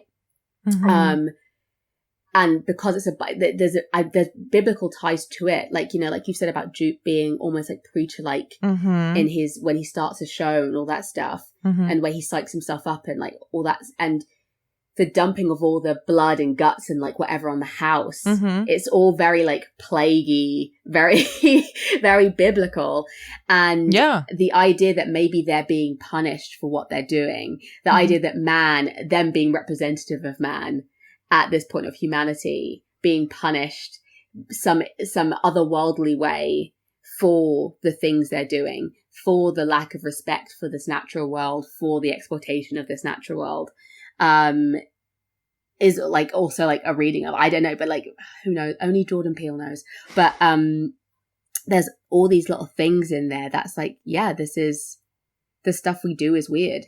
Actually, the stuff we do is weird. Like the fact that we are like this now, where we do film everything, that we do have to capture. If it is almost not real if we don't capture it in our little phones. But I think it's a good way to. I think it's a good moment to talk about Angel, who we haven't even name right, which I love.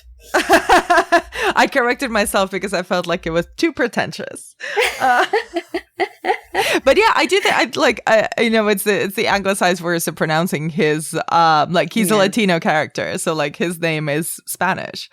But like, let's talk about our boy Angel, because I find him like, I think he's both pitched as comic relief, but also he's very interesting because he's the one who simply will not let go, even though he absolutely has nothing to do with the Haywoods. He literally works at a tech store. He sells them a bunch of cameras, but like he will not let go. They tell him explicitly, don't watch the feed from our cameras, and he still obsesses over it. He's like, no, he inserts himself into their narrative and into the story because he wants to be a part of something. What do you think about our boy Angel? I love him because in this film where there's lots of exploitation happening, he has a way to potentially exploit these people. He's connected to the feed, right? He's more tech savvy than they are. But what does he do? He's watching the feed, when they tell him not to, but then he sees a praying mantis and calls them immediately to tell them there's a praying mantis on your camera. Like, he wants to work with them. No part of him wants this story for himself. He wants to be part of it. He wants to be along for the ride. But in no way does he think he can do it without them. In no way does he want to undermine or like trick them or take anything from. He's so committed instantly to these people, like, which is why I think they let him in, really, because he's so earnest. There's something so genuine about him. He's so committed. He's willing to risk his life to be part of this and to help them, and he would risk his life to save them as well. Like, he's being part of it in a very different way to the way Antlers is, for example. Like, you know, the fact that he doesn't want to take anything from them. And, you know, I don't think it's a mistake that he's also a non-white, you know, actor, that he's also a person who potentially could be othered, who could get forgotten, who's also really good at something. He's really good at this tech shit. He sets up this actually incredibly sophisticated thing. He knows how shit works. When Antlers gets taken by a jean jacket, he knows how to work the thing. Like, he's this untapped talent, right? Which I think all of those three are, right? They're these like kind of forgotten talents, kind of these pushed to the side talents, right? And I love him because he's just earned it. He's fascinated by, and if anyone's going to ask the questions about what this actually is, I feel like it's him. I feel like he has more interest. He never talks about being rich off this. I think he has more interest in what Jean Jacket actually is. He's along for their ride to get them the perfect picture. Yes, he wants a picture of it too, but he doesn't seem as like, oh my God. And then he's like, this is like a once in a lifetime. This is a phenomenon. He's more awestruck by it, I think, than anybody else is. He's genuinely like, this miracle. I'm part of something big. I'm part of it. Right. I got to see it firsthand. Which makes him probably like the most innocent, if I can use that word, of all the cast. Like, not the only good person, but genuinely probably the most pure intention person, I would say. He doesn't really have a motive in a way that's anything apart from kinship. What seems like friendship and being part of like something else, something bigger than himself, which is quite sweet. Like, he's willing to kind of stand back and not be in charge. There's no ego about him, really. Like, I don't know. There's something very nice about him. He kind of levels everybody else out because he's not trying to get anything. He's helpful. He's just there being helpful and nice. It might be a little bit of a segue, but the film starts with a quote from the Bible. And I was reading a little bit, and I wonder if you have also kind of in your diving after watching the film of the design, or like the awe that Jean Jacket inspires. And we've both mentioned that Angel, also I think not a coincidence that his name is Angel. Yeah.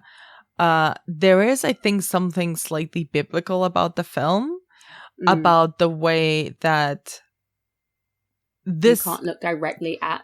Yeah. You can't too much to look at, right? It's too much, and when you do, you get absorbed by it, you get eaten by it, which is the very kind of, alien, sci-fi horror-y vibe of it. But actually, when it does sort of unleash itself fully and kind of does the peacocking moment. Even watch it in the cinema, I'm like, I've never seen something like this. And I was reading a couple of things that it's, is this a sort of more, if you choose to believe in the writings of the Bible, like, is this something that's actually more of an accurate representation of something that we cannot fathom, we cannot see? This is not the cherubs with the little wings. This is not like, the gorgeous people, like gorgeous, like blonde angels. That's like the way that they've been represented. It's like, no, this is something that demands awe and that you cannot really look at directly, which in a way, and I have been reading like about the fact that it was really stylistically sort of the design of Jean Jacket was inspired by this anime, which I will say I have not seen because anime is a really big vacuum for me. I haven't seen almost anything called Neon Genesis Evangelion. So perhaps anyone listening kind of has thoughts on that. But there's also this thing about kind of the cosmic horror of it all. This Lovecraftian thing of you cannot know this creature because it's like we simply cannot fathom it existing. It does not make sense. So if you look at it directly, it's just going to destroy you because it's too much for our brains to handle. Right. And is the camera like the only way to kind of look at it without going insane or without perishing? Well, it goes into like, so there's lots of stuff in the Bible about biblically accurate angels, which are incomprehensible to our human brains, to our human eyes. There's lots of stuff about if you saw the true face of God, your head would explode. You can't fathom it. You actually can't hold it within you, like to understand it. So I think that's definitely a thing, because I don't think we ever really see it fully. We see it from a distance, Jean Jacket, kind of the shape of it, but there's never like a real full, this is Jean Jacket, this is how it works. We don't really know how exactly it unfolds, how exactly it works. So I definitely think that's true. And there's also like, probably ties into Greek myth, like looking at things in mirrors keeps you safe. Like there's stuff like the basilisk and Medusa and like reflections. And if you look something directly in the eye, that's where the danger is, which obviously also comes from nature, about like not looking animals in the eye, not looking predators in the eye, about being submissive, about being like, there's all these things that tie into like, Bible, which I'm sure comes from, and some of it comes from like, nature as well, comes from things people know about in the natural world. And I think there's a reason that, certain animals or like butterflies and stuff have fake eyes on there to scare predators off, because if they think something's looking directly at them, that could be seen as something scary, something antagonistic. And there is all this eye imagery throughout the film. So I do think that is that element of something so, because the truth is, if aliens landed tomorrow, we as people don't deal actually very well with stuff that we don't understand, that we've never seen before.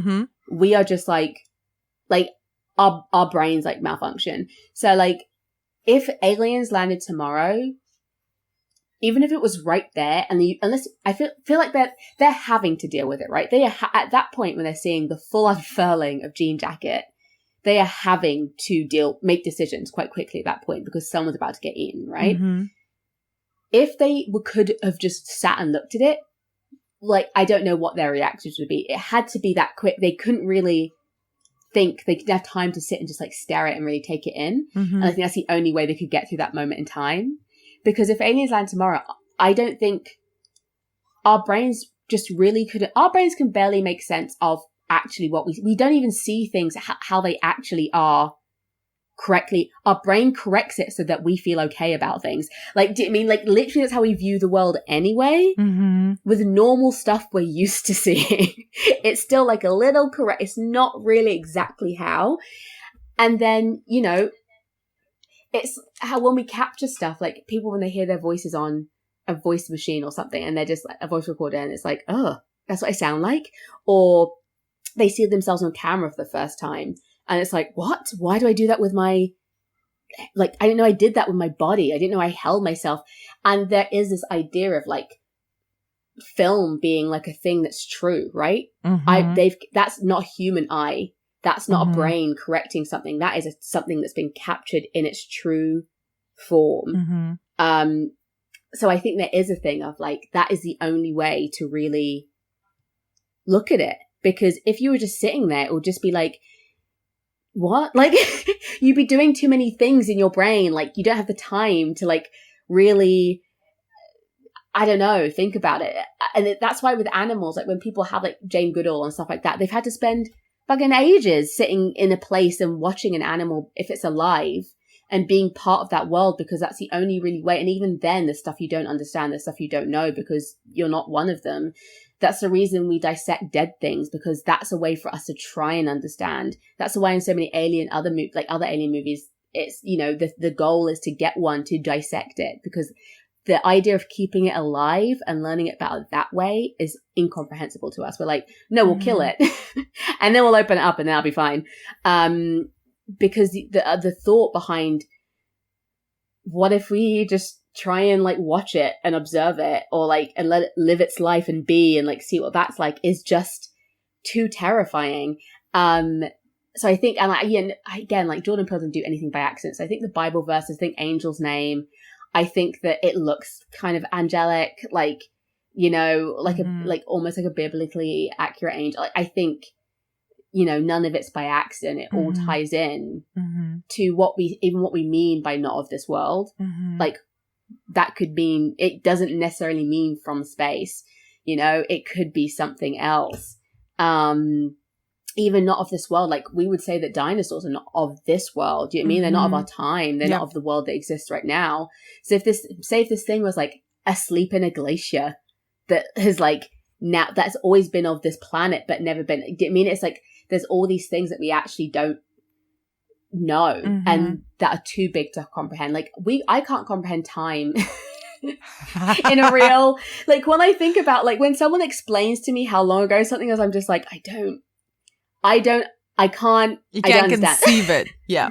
No, and like when someone explains how big space is, how many Earths fit inside the sun, it's like, okay, cool. I don't have any concept of how big the world even is realistically. I don't really have a concept of how big our actual planet we live on, because I live on this tiny little bit of it. So it's like, yeah, there's lots of things in our actual natural world that are incomprehensible to us. And there's so many. I mean, I'm gonna leave this recording with like a shit ton more questions that I even went into it with, which I think is like a marker of a very, very an endlessly rewatchable film and a really fascinating film, and something that, again, I just don't think that blockbuster is the right word.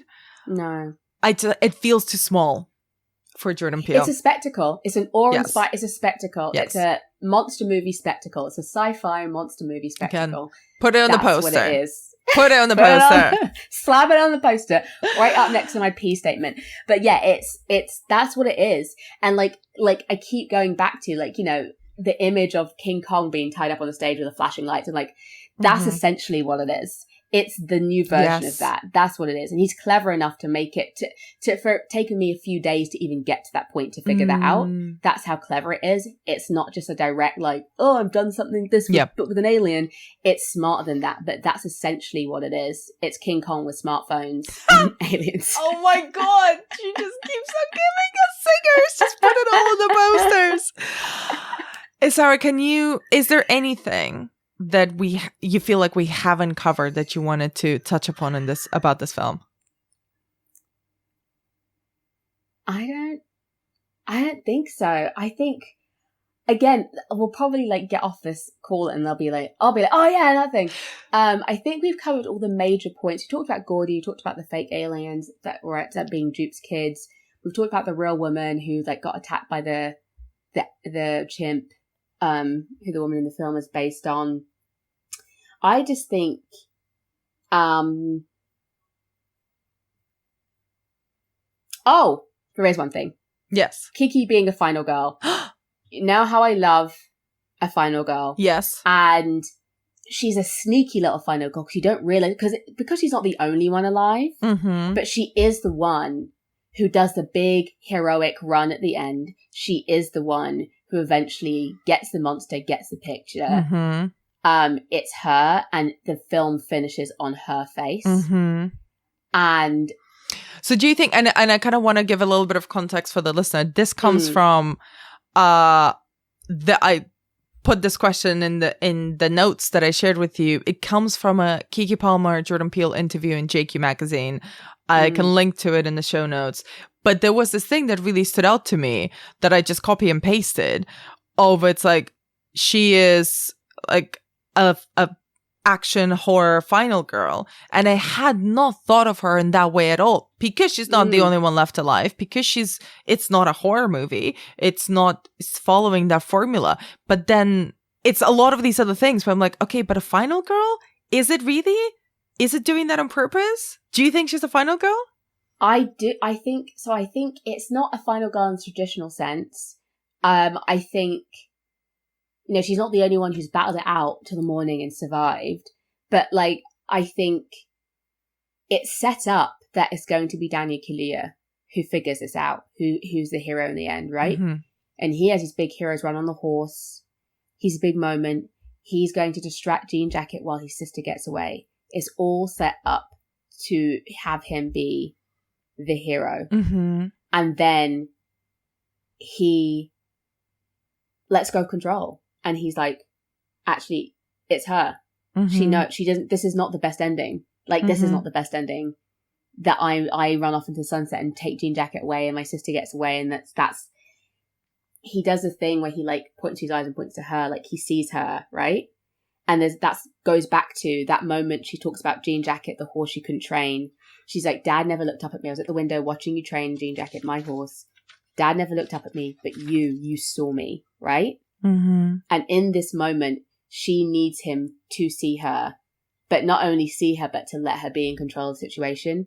And she gets to finish it. Really, this was her idea. And now she gets to finish it on her own. She is actually incredibly capable. And it's the first time she's been allowed to be, or being seen, because she is, like she says, she's like a jester and a hero. Like, she is funny. She is this wild card, whatever, but she also gets to do this thing. She's also probably the only person who could ride that motorbike in that situation and figure out what to do and then think to use the winking well, right? So I think it's kind of handed to her as like, you get to finish this story, actually. This is all for the reason you didn't get to train Jean Jacket, you get to finish this Jean Jacket story. And, it's not an accident. Once she gets to, he does turn up at the end on his horse, right? He's like the guy who turns up at the end on a horse, but it's her. She's about to face, like, the cameras are arriving, whatever, and it's her. She's done it, and she can, like, it's her moment, really. And he's come to make sure she's okay, but she did it on her own. Mm-hmm. He wasn't some hand of God. He didn't come in to help her at the last minute.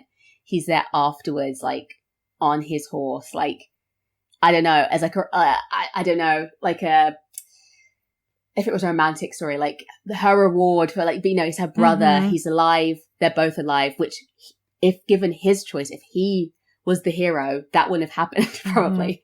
Mm-hmm. Right. So, I think she is I think she counts as a final girl, because even though everyone didn't die, I think it's her that gets the thing. It's her that gets the picture. It's her that finishes the story. And because, Angel's still alive. OJ's still alive, mm-hmm. but neither of them could do it. She could. In the same way, I guess, that, like, Jamie Lee Curtis in the Halloween films, not everybody dies necessarily in those films. Like, everyone, like, but it's going to be her, right? That finishes the story. That's why she's the final girl. It's going to be her that has to end Michael. And I think in the same way, like, that character is a final girl, so is Keke Mm-hmm. Palmer in this. And I think Jordan Peele's really good about, like, I've talked about it before. Mm-hmm. He's really good at focusing on letting this unlikely person, only unlikely, yes, because of her character in this particular thing, but because it's just unlikely to have a black woman often the time, like, be that person Mm-hmm. to make the right decision, Mm-hmm. to be grounded, to be smart, to be resourceful. and we're seeing it now with the Prey movie, right? The new Predator movie, where lots of like film bros are just like, oh, how did she beat Predator when, these trained army men couldn't? It's like, well, you've missed the point. It's like, oh, the woman who's in touch with nature, like Predator is, the woman who's resourceful, like Predator is, like, and it's like, you missed the point of the first one that most of them died, apart from when Arnold Schwarzenegger finally actually like started using his brain rather than his machismo. And so, there's all these people that don't want to see this, just somehow they can't believe that this would be the person to do it. And especially when Daniel Kaluuya, the whole film is really set up as that guy, the grounded, smart animal wrangler who knows what he's talking about, who figures it all, a lot of the stuff, what this is about, and like he's going to be the hero. And I love that it's just handed to Kiki because actually she's fought for it and she deserves it.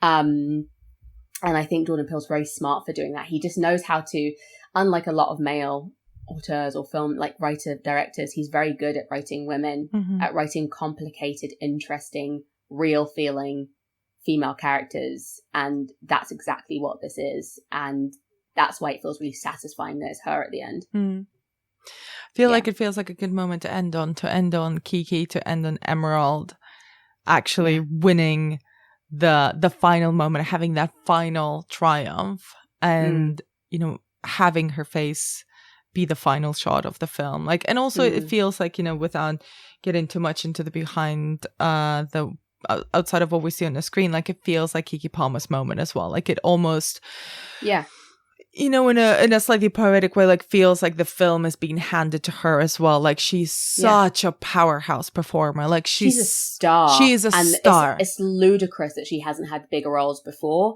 because I mean she's been she's Kiki keep a fucking bag Palmer, right? She's never not working. But like the fact that she isn't this massive deal, because I'm like, she's like effervescent. She is charm personified. Like she literally is just always what you're watching if she's on screen. She's undeniable. The minute she pops up, you're like, where's she gone? I want to see more of her. Why is she not center stage all the time? And she becomes center stage as the film kind of grows and continues. And it feels in a way like even Jordan Peele is handing her the film by the end. It's like, no, actually you're the main character. You're the main character of the story. I mean, that's not to diminish Stephen Young's performance or Daniel Kaluuya's performance, but like I think Daniel Kaluuya is also a very generous performer who will gladly like step away from the spotlight, because that's what his character actually would do, and that's what the story demands, and that's also what feels like almost like, as he is, and Jordan Peele said that he wrote this role for him, like he's his go-to guy, and that creative partnership is undeniable. But then like it doesn't feel insecure. It doesn't feel like he needs to be in every single frame of the film or in this, in a close-up all the time. It's like, no, it's her moment now in the film, and kind of as when this film comes out and like all the pieces and the profiles and the interviews come out, it's like, why have we all been sleeping on Keke Palmer? Like she's always been there. She's always been undeniable. That's why she's so memeable. Like there's so many memes for her because she's so funny. She's so naturally funny, and good at what she's doing. She's a natural entertainer, and it's just like that's also part of like the cast. It's like Duke wants desperately to be an entertainer, but he's not as natural with it. Like OJ doesn't want to be in the spotlight at all, but is being forced into like a role that's like not something he wants to do. Angels wants to be along for the ride. Atlas wants the glory from behind the camera, but she is what we're watching. She's the spectacle. She's like, I can literally turn it on at any point. I can literally, like you said at the beginning, arrive late and then give this perfect speech. Be just like, everyone wants to know you. Everyone wants to talk to you. You're fun to be around. Like, she's always playing music. She always has a funny story. She's that person. She's always who you're looking at. And so she's like the focal point of the whole story. Like really, she's what draws your eye, which is what the whole thing's about. Like, what are we looking at? Kiki. Keke Palmer. But yeah, love it. Isara, just thank you for these 2.5 hours of your time. 2.5 hours of your time and your incredible insight as always. If people aren't following you yet, where can they find more of your work online? You can follow me at Isara_BB on Twitter. You can follow me at IsaraSaris on Instagram.